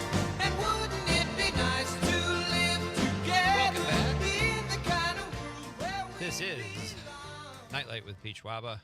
Great to have you with me on this Friday night edition of our fine show about entertainment, where we talk about movies and TV and music and comedy and theater and all kinds of fun stuff and anything fun happening in Wisconsin. Our question of the night is, who is your favorite movie or TV dad? It is Father's Day on Sunday, and that is what we are asking. I think we did something similar to this a year ago, Conrad, but it was worded a little differently. But in honor of Father's Day, who was the best movie or TV dad? And going to the text line now, we got to catch up on some texts here from the 414 Tom in New Berlin. Oh, Tom is talking about Charo because one of the texters from last night said they didn't understand Charo's fame, because that was our question yesterday. Who is a celebrity whose fame you just don't understand? And Tom from New Berlin defends Charo and says she had high energy that you can love. I know friends like that. Well done, Tom. Paula, Conrad's mom, says Charles Ingalls from Little House on the Prairie. That's a great dad. Did your mom make you watch Little House on the Prairie? No, she did Okay. not. Yeah. That's a good mom. Thank you, Paula. I hope you have a great Father's Day on behalf of Conrad's dad. Nancy on the text line says Alan Epps, played by the great Judd Hirsch in the show Numbers. I never watched that. You ever see that show? Never. It's like from the early 2000s. I think it was like a critically acclaimed show. I have not seen it, though. But thank you, Nancy. Thank you for the text. From the 951, Sage Weil, our fearless leader from Madison, says Atticus Finch.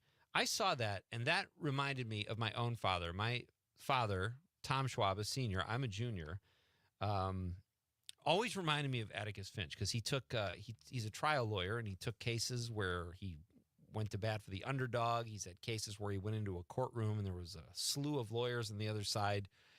And he, typically he had a lot of success in defending people who couldn't afford lawyers and, going after insurance companies, trying to screw people over. So I love that answer, Sage. And it reminded me of my own dad, just 2 days away from Father's Day. So have you seen To Kill a Mockingbird, Conrad? Yeah, it actually. Great movie. I had to read it, and then we watched the movie, I forget what grade it was, but yeah, it's a good book and a Really good movie. And Robert Duvall played Boo Radley, a very young Robert Duvall. Jody Hinman on the text line says, or on social media says, Andy Griffith. Oh, that's a great. I'm surprised we haven't heard Andy Griffith yet tonight. Thank you, Jody. That's a great one. Listening on WMDX, Everett from Sun Prairie says, dude, I missed the first half, but it hasn't been mentioned. As far as favorite TV dads, Reginald Vell Johnson as Carl Winslow on Family Matters was amazing. As a kid in the 90s, it was one of my favorite shows. He brought the perfect mixture of exasperation, warmth, fatherly wisdom, humble acceptance of indignant situations, and humor. He was also perfect as his role as the hero, advocating response officer in the American Christmas classic Die Hard. Love the show. Thank you, Everett. Yeah, he was outstanding in Die Hard. That actor just has a likable persona.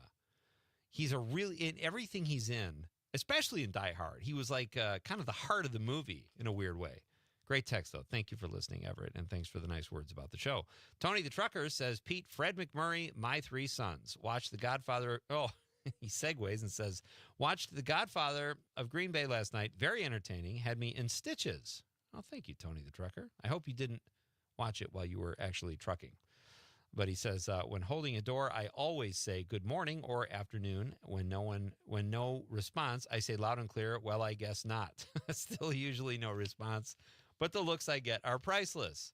I'm going to take a trick from his book next time. Yeah. You know what, though? It's kind of, I don't know. You could say something that comes across as passive-aggressive, like, you're welcome, or we'll do the leg sweep. I don't know, but... or shaking your head violently like I did. Yeah, exactly. You pull a neck muscle because you're so outraged. Going to the stream, we got some text we need to catch up on here. PJ says that potato needs to be printed on a T-shirt. PJ, one of our favorite couch potatoes. Thank you, PJ. We're thinking about it. He says, haha, I got Pete to check out The Hills Have Eyes. Yeah, you did. And there's another one. That one and It Comes at Night. Those are my two I need to see. And I got to check The Hills Have Eyes. So thank you for that, PJ. That's what we're about here. It's an idea exchange. What haven't you seen? What are we watching? That's what we're doing here. PJ says, if you're disturbed by what you have watched already, I tried to warn you. So far, I'm okay with it. I haven't seen anything that terrible. Maybe I'm not as far into it as PJ thinks. But PJ says TV dad would be Al Bundy, hands down. Yes, another along the Homer Simpson lines, I think. A Fox TV dad. There you go. Dave Kunish says Bosch. I'm with you, Dave. Dave and I are Bosch buddies. Love the show, Bosch. And, yeah, he's a pretty good dad to Maddie. I think Bosch is a good dad. You still have time to get your text in, folks. If you want to let us know who your favorite TV or movie dad is, let us know. We are here on a Bar Band Friday night. Terry Barr, folks, is absent once again. She is taking a well-deserved vacation, and Rocker is being a real trooper. He is filling in for the third week in a row. And, you know, I've interacted with Rocker, I would say, over the last year and a half since I've been with Civic Media, but I've loved, really, I love when he fills in for Terry because we get to see, it's just been good getting to know him. So I really appreciate Rocker filling in, and I hope Terry's having a great vacation. So, Conrad, I would love to indulge you. I know you have something you're just chomping at the bit to play here in honor of Brian. Yeah. To me, in honor of Brian Wilson. Do we have time? Yeah, we can make it work. This is Adam Sandler in 51st Dates. Whenever I hear "Wouldn't It Be Nice," this is what I think of. Okay.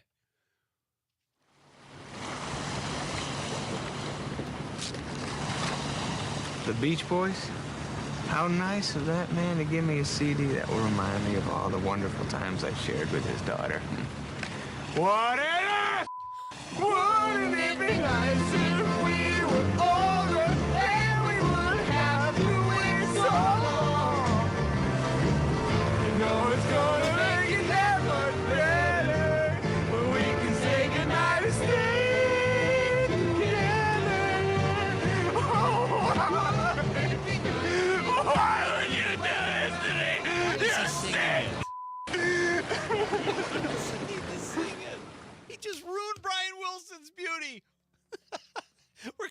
back. It's Nightlight with Pete Schwaba on the Civic Media Radio Network.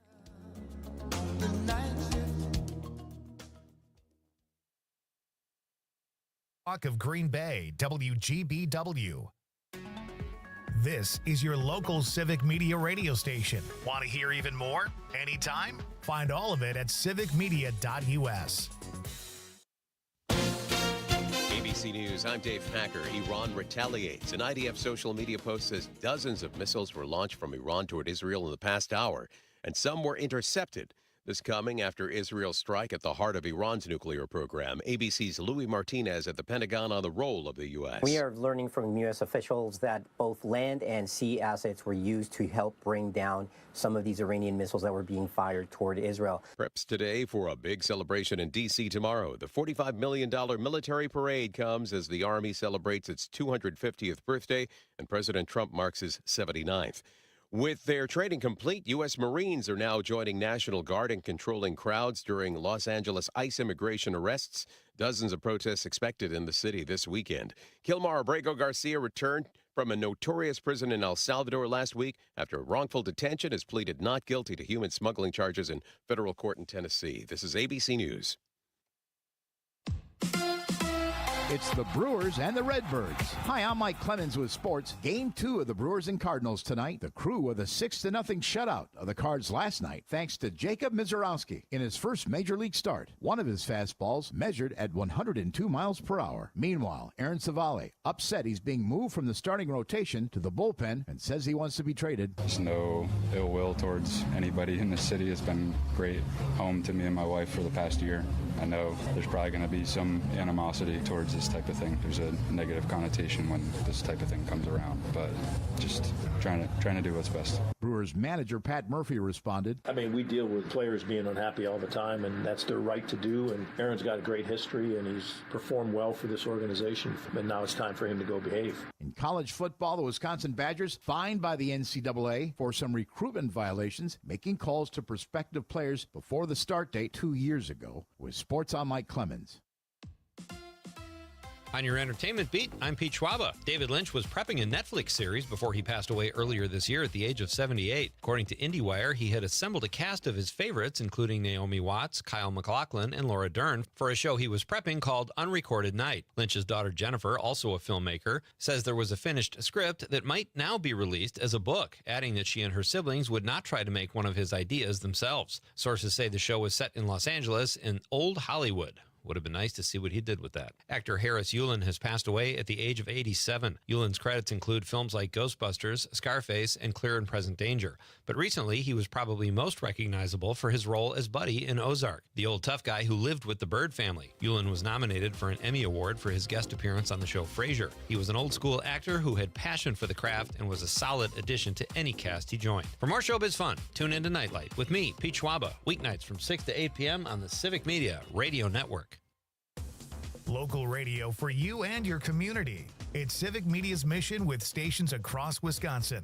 Find your favorites at civicmedia.us. I'm meteorologist Mace Michaels. Mostly cloudy tonight, maybe a stray shower, and a low in the mid-50s. For tomorrow, more clouds than sun, cool again, highs only upper 60s to 70, couple of storms popping up. Low 70s Sunday, isolated storms. It's 55 right now. The possibility of lung cancer can be pretty scary, especially if you're one of approximately 8 million current or former smokers at high risk. That's why SaveByTheScan.org wants you to know that now there's a breakthrough low-dose CT scan that can detect lung cancer early, and it only takes 60 seconds. You stop smoking, now start screening. For an easy quiz to see if you're eligible, visit SaveByTheScan.org. It could save your life. SaveByTheScan.org is brought to you by the American Lung Association's Lung Force Initiative and the Ad Council.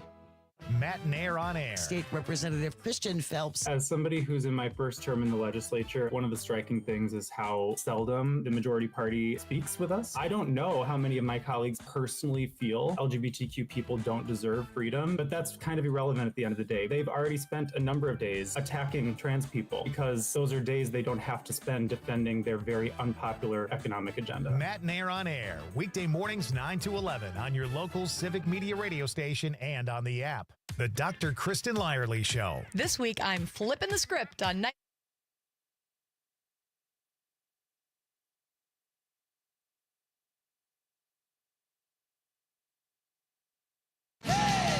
time to check out original music with Bar Band Friday on Nightlight. Now, your host, Pete Schwaba, and special guest, Terry Barr. Welcome back. Hey, it is a Bar Band Friday night, ladies and gentlemen. We do this every Friday, and we find new music and great conversation from whomever we have on from Max Inc. Radio. Typically, it's Terry Barr, and she is taking a well-deserved vacation. So we have gotten to know our pal Rocker, her co-host at Max Inc. Radio, over the last 3 weeks, and it's been a blast to have you on the show, my friend. How are you doing tonight, Rocker? I'm doing great, Pete. Thanks for having me once again. Well, it's a lot of fun. You know, it's been a blast, and I checked my email, and I said, oh, we haven't heard from Rocker. And I said, hey, Con, can we check in with Rocker? He comes back, and he goes, he's just still preparing the show because you wanted to give us different stuff than you gave John and Gordy today. I mean, talk about being a workhorse. Really appreciate that, but not necessary. So, much appreciated. So, this is great. So, where do we start, Rocker? Are you... You just, your dime, your dance floor. With Max Inc. Radio, Saturday night, 6 p.m. to midnight on the Civic Media Radio Network. Great it's show. All local Wisconsin-made music. We have interviews with local artists, Wisconsin artists, and local personalities that we find. And then we have a live performance in our studio of a band each week.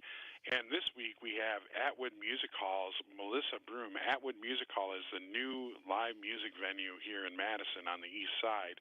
It was an old church, and they redid it. It's absolutely amazing. They've released a lot of pictures. Atwood Music Hall, Melissa Broom, she'll be in. We'll talk to her. Natty Nation. They are 30 years of Natty Nation. They're celebrating their 30-year anniversary. They are, now legends in Madison in reggae. We're going to talk to Ja Boogie. And then Live in the Lair, our live performance is with Erin Oakley, and she is an acoustic pop singer, songwriter, and she's from Madison. And we're going to hear what she has to do. Now, Natty Nation, I was just talking about them. 1995 was when they started. For 3 decades, Natty Nation has been the cornerstone of Midwest reggae music scene, spreading messages of unity, love, and social justice through their powerful sound and unwavering commitment to their roots.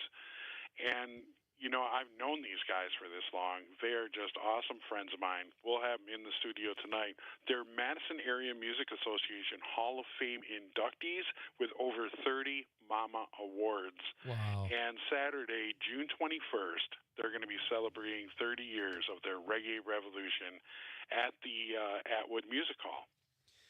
And I thought we'd listen to some of their music from their first album in 1996. This is Natty Nation and a song called Arise. The wicked and a dreadful time, Mama Gideon. Yeah. Got to stand up firm on your feet. Yeah. Help the weak when you know you are strong. And your reward will be in Mount Zion. Arise, rise up, Rasta children, the time has come. Arise, Rasta children, got to take a stand. Arise, Rasta children, yeah. Arise, rise up. I want you to blow for me now.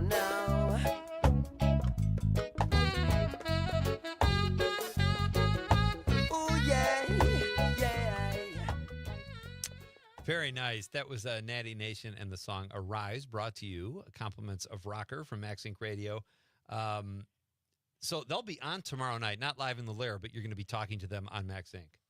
Yeah, it'll be an interview. We'll kind of be talking about their history, what they're doing now, their upcoming show, and just kind of hear from them. It's 30 years as a band. Most bands I don't even think hit 3. So being around for 30 right. is quite a feat. And 30 Madison Area Music Awards in 30 years, that's pretty impressive too, Rocker. That doesn't happen very often, I would imagine. And yeah, right. And the Mamas, I think, has only been around since 2003. So they won. That's outstanding. It's interesting math, right? Yeah, right. Well, very cool. Okay, so you got Natty Nation will be on tomorrow night, and then you've brought some other stuff we can hear too. I love this. We can keep rolling through it. Well, Jenny Definitely. Lupine and Jamie Poster, we talked about her last week. Actually, we previewed this show. She was a Nebraska native, a physical therapist and gymnast coach, but she needed an outlet for music, so she became a singer and songwriter. She's paired up with rapscallion and Faces for Radio guitarist Jamie Poster.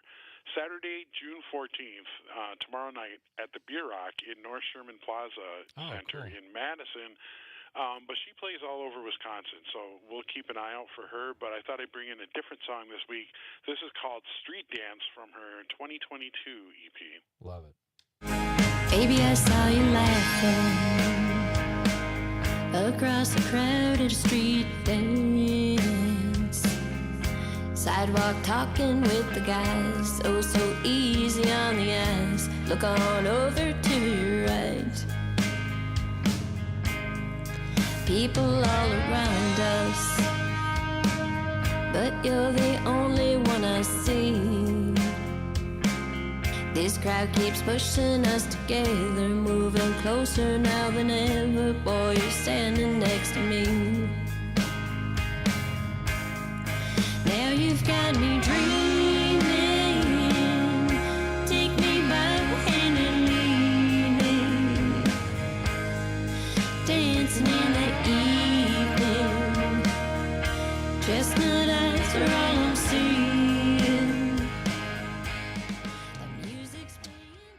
That's great. That was Street Dance from Jenny Lupine, accompanied by Jamie Poster. So they're playing at, where are they? Oh, North Sherman Plaza, Beer Rock. The Beer Rock. Yep, the Beer Rock is a little kind of like a restaurant bar, and they serve beer rocks. I guess the closest thing I could think of, and you would probably relate to it, is they're like pasties. Oh, They're kind of like German pasties. Yeah. You know. Very nice. They're really good. So yeah, they serve that and beer, and have occasional live music there. And tomorrow night will be Jenny Lupine. Great little place if you come to Madison. It says she's a Nebraska native. Is she Madison-based now, Rocker? She's Madison-based now, and she actually goes between here and Nashville and kind of down southwest as well. Kind of a traveling person, but based here in Madison, yes. Very cool. My guest is Rocker. It's a bar band Friday night. Rocker is one of the co-hosts of Max Inc. Radio, along with his pal Terry Barr and co-host. Terry's on vacation. We'll be back next week. Rocker, we've been having a blast as he's filled in the last couple weeks. So, all right, I know this name, Rocker, the next one you have. I recognize this name. Son of a Midwest legend. Tell us about Miles Nielsen and the Rusted Hearts. Miles Nielsen and the Rusted Hearts. They are a really good band, of course, from Rockford. Rockford, Madison, and Milwaukee is kind of that area where bands really travel between, which Cheap Trick, of course, his father, Rick Nielsen, is the guitar player of. Yeah. And so we love to see Miles Nielsen and the Rusted Hearts come through here. He's going to be playing at the Marquette Waterfront Festival in Madison. That's at Yahara Place Park, right on the Yahara River. It's a great little festival. It opens up the festy season here in Madison, June 14th and 15th. That's this weekend. The Marquette Waterfront Festival is the official curtain raiser to that East Side glorious season of summer festivals, of which Atwood Fest is one of them. So they're celebrating their 36th year this weekend. Wow. And they have all kinds of talent, 2 stages, national touring acts, local acts, regional acts. 11:30 on Saturday is the Dandelion Dash. So bring your kids, and they can have this Dandelion Dash. It's a lot of fun. And then the next day, Sunday, at 11:30, is the Fool's Flotilla. And people make their own boats, and they dress in costumes, and they float down the Yahara River to where the festival takes place, and then the festival starts. So it's the Fool's Flotilla. You don't want to miss that. And then Miles Nielsen, his band is going to be playing Sunday, June 14th. They're the headliner on the main stage at 6:30 p.m., and Rick Nielsen's kid, you got to see him rock. They're from Rockford. Right now, let's listen to some Miles Nielsen and the Rusted Hearts. This is Hands Up. I'll take you back again if you give me everything. And if everything's anything, then I want it all. Put your hands up, put your hands up. If you're innocent, it'll be clear. Put your hands up.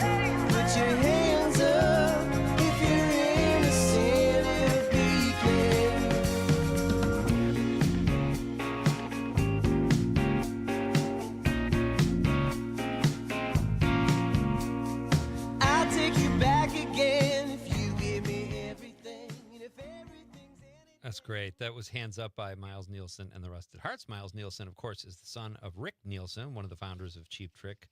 Boy, you guys have so much access to great music, Rocker, just in that triangle, as you said, but mostly in Wisconsin, it seems like. It's just great. Yep, that's true. Wisconsin is a great music state. I find in all corners just amazing musicians, and in Madison we're really blessed to have a very high concentration of not only places to play but just great musicians down here. And Milwaukee, of course, has an immense scene. Yeah.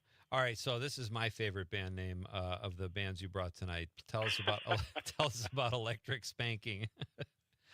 Electric Spanking, that's right. They are a band that they came out of the Baghdad Scuba Review. They're kind of a funky side project of a lot of those guys, a kind of jam band. The current lineup consists of 4 members with deep roots in Madison music scene dating back to the late 90s. And June 21st, they're going to be playing at, we just mentioned it, the Beer Rock at 7 o'clock. That's over in North Sherman Plaza in Madison. And then June 23rd at the Up North Bar at 6 o'clock. So a couple of shows coming up right around the corner for them. Let's listen to what the Electric Spanking sounds like. What do you think they're going to sound like, Pete? I'm very curious. I don't even want to venture a guess. Electric, I guess. Electric Spanking. It feels good. This song is called Good People. There are more good people than there are bad people. So good people take over the world. There are more good people than there are bad people. So good people take over the world.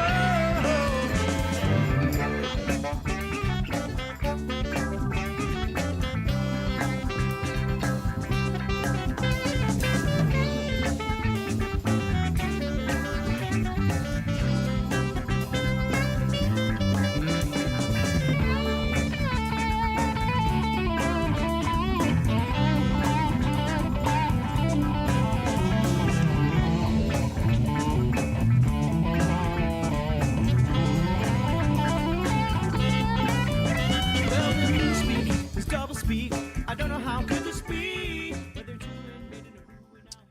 I would not have guessed funk rocker, but that's a great sound. I like that. Aren't they a good band? Yeah. Yeah, they're going to be really fun. June 21st at the Beer Rock, 7 p.m. Madison, and June 23rd at the Up North Bar.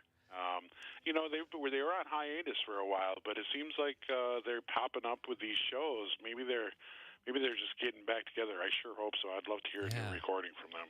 My guest is Rocker. It's a bar band Friday night. We'll have more with Rocker after a short break, and we are jamming through a list of really great bands here tonight on Nightlight. From the 608, the answer to our question, my favorite TV dad is Frank Reynolds from It's Always Sunny in Philadelphia. That's Evan from Madison. We'll read Steady Eddie's text when we come back, and we'll have a few more minutes with our pal Rocker on a bar band Friday night on Nightlight with Pete Schwaba. You got the Civic Media Radio Network. A teardrop star, and it breaks my heart.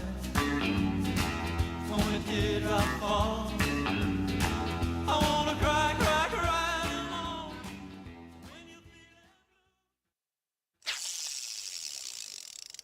As Wisconsin is dropping a line in your favorite fishing spot, this is the Civic Media Radio Network. Appleton Cigar Company on College Avenue has been serving the community for over 25 years. If you are a cigar aficionado looking for a one-of-a-kind experience, you need to check out Appleton Cigar, which boasts the largest selection of cigars north of Milwaukee with over 706 cigars to choose from in a walk-in humidor. The Cigar Lounge offers an impressive variety of spirits and cocktails that pair perfectly with a premium cigar. For the full experience, come to Appleton Cigar at 415 College Ave, Monday through Saturday, 11:30 a.m. to 10:30 p.m. For more information, go to AppletonCigar.com. Detail Towing in Green Bay honors our fighting men and women of the military and all of the veterans who have gone before you. We salute you and thank you for your sacrifice. We understand freedom comes with a price. Thank you for serving our country and defending our freedoms. Our prayers go with you and your families. Stay safe, stay strong, and may God bless America. This from Detail Towing in Green Bay. Give them a call at 920-983-0883. The Todd Albaugh Show. States Eric Kelder Royce. The vast majority of people on Medicaid are already working, and it is Medicaid that makes it possible for them to work. People who are disabled or have chronic illnesses and without that health care, they would be out of the workforce. They would have no ability to participate in the economy, and now they can. Medicaid is one of the greatest workforce programs this country has ever built, and they are trying to dismantle it, and with it, they're going to take people's lives and economic security. The Todd Albaugh Show. Weekdays 2 to 4 on your local Civic Media radio station and on the app. For 75 years, the Muscular Dystrophy Association's voices have thundered through the halls of Congress. For 75 years, we've willed the impossible into existence. For 75 years, the MDA community has pushed the science, shifted the narrative, and established the field of neuromuscular medicine. And until that day, when this is all a thing of the past, you couldn't stop us if you tried. Join us and celebrate 75 years of breakthroughs at mda75.org. The Maggie Dawn Show. Mark Sommerhauser, the communications director for the Wisconsin Policy Forum, analyzing the impacts of the big brutal bill. That number that you mentioned of nearly $15,000 per person, literally about a quarter of the state's economy. Basically a quarter of the state's economy coming from the federal government. I'm not hearing from Republicans in the state in their biennial budget planning any sort of contingency plan for major disruption in federal funding coming into the state. The award-winning Maggie Dawn Show at its new time, weekdays 4 till 6 p.m. Is getting vaccinated on your to-do list? We can help you check that off. You've got this. Yes, you do. See how we've got you at yougotthis.usaging.org. A message from the Aging and Disability Vaccination Collaborative, powered by U.S. Aging. Missed your favorite show live on air? It's easy to find what you enjoy wherever you listen to podcasts, including Spotify, Apple, and Google Podcasts. And we're always streaming on TuneIn and the Civic Media app.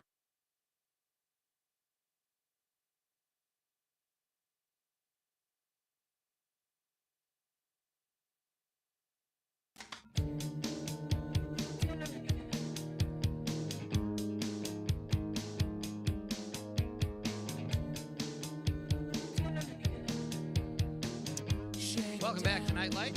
I am Pete Schwaba. Great to have you with me on this Friday night as we head into a Father's Day weekend together. It is a Bar Band Friday night. On Monday, we will have nutritionist and dietitian Sherry Stoka from Wayless MD will be here on Monday night if you want to ask healthy questions. And then the owner of the Time Community Theater, Phil Kraus, will be here on Monday as well. Our text line, Steady Eddie, says, Pete, favorite TV dad, Wally and Theodore's dad, Ward Cleaver, played by Hugh Beaumont on the TV show Leave It to Beaver. He could be tough, but was always fair and loving. Pete, if you were a TV dad, what would the show be called? Steady Eddie, P.S. I think Terry Barr is now officially on sabbatical if she's not back next week. Send out a search party, but Rocker rocks too. Damn right. Thank you, Steady Eddie. I think if I had my own... If I was a TV dad, my show would be called, in honor of Conrad, How I Met Your Schwaba. Because that's his favorite. That's terrible. That's a great name. That's Come on, terrible. look for it next week on CBS. We've got a few more minutes with our pal Rocker, who's filling in for Terry, as we mentioned.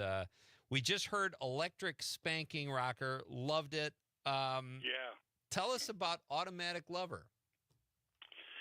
Automatic Lovers, so they are just a great band, horns, real Latin feel, and they just got Joey B. Banks on drums. Who Joey B. Banks is one of the more popular drummers in Madison, playing with Steely Dan and really a plethora of other bands, too many to list here.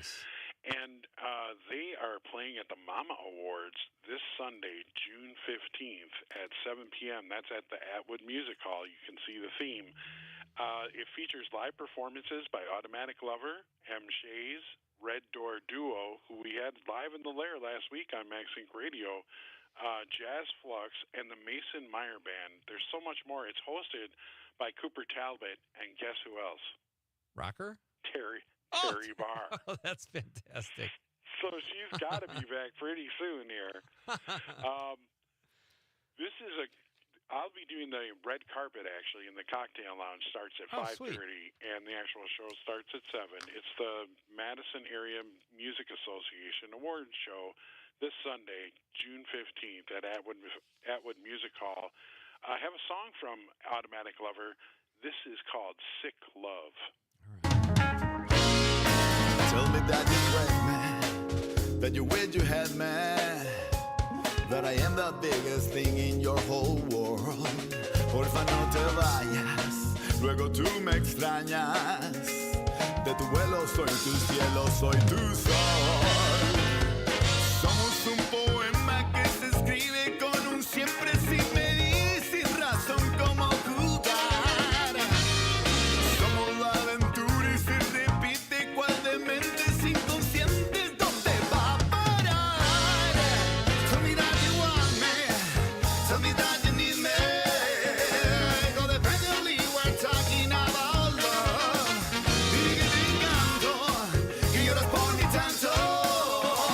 Que yo lloro también porque es mi canción.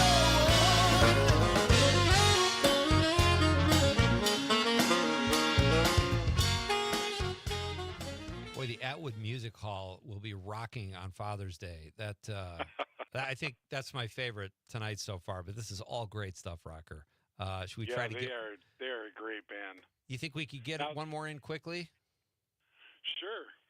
Let's go. Oh, by the way, I thought I'd tell you that my favorite father on a TV show. Yeah. I was listening there. Awesome. Arthur, King of Queens.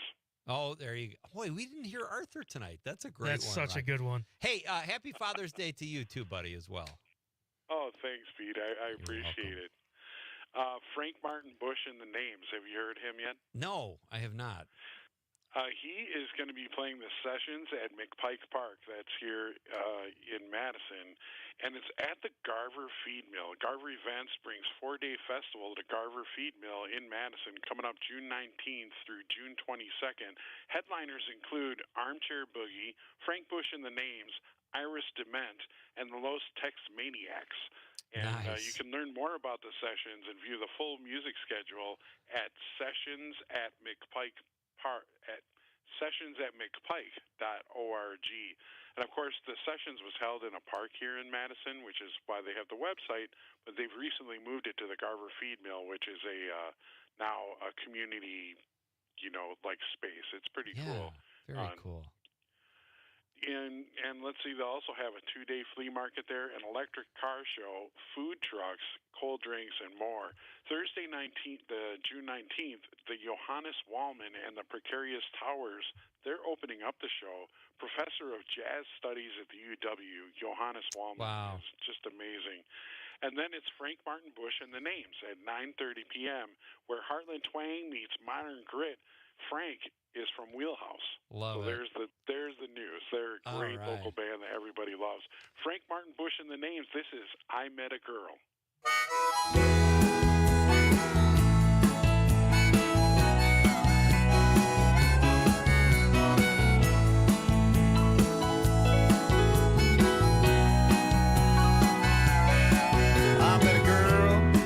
I met a girl down on the corner of 4th and the Pearl. She was in town just for the weekend, from an island on the edge of the world. Out of a dream, blue eyes and jeans. She asked if she could take a picture with me. She wrapped her arms around my waist. Very nice. We're running short on time. Rocker, thank you so much, buddy. This is so much fun. Max Inc. Radio. Check it out tomorrow night from 6 to midnight. And be sure to check out Live in the Lair with Aaron Oakley. Thank you so much, buddy. This has been a lot of fun. Thanks, Pete. All right. Happy Father's Day. And it always is. Yeah, Rocker. Check out Max Inc. Radio tomorrow night, folks. 6 hours of amazing entertainment. Thank you to Rocker, and thank you to all my guests tonight, Steve Hofstetter and Stephanie Gurno. We will be back Monday night. I hope everybody has a happy, safe Father's Day weekend. And that's Steve on the text line. Conrad's dad weighed in. Who's his dad? Young Sheldon. Young Sheldon. Well, not actually. For George Cooper, right? Lance Barber. Lance Barber. Oh, he's crushing it tonight. All right. We'll see you Monday, folks. Can't wait. Have a great weekend. This is Pete Schwaba and Nite Lite on behalf of the lovable producer, Conrad. Good night, Wisconsin. That's what fine boys ought to do. I want this feature out of me.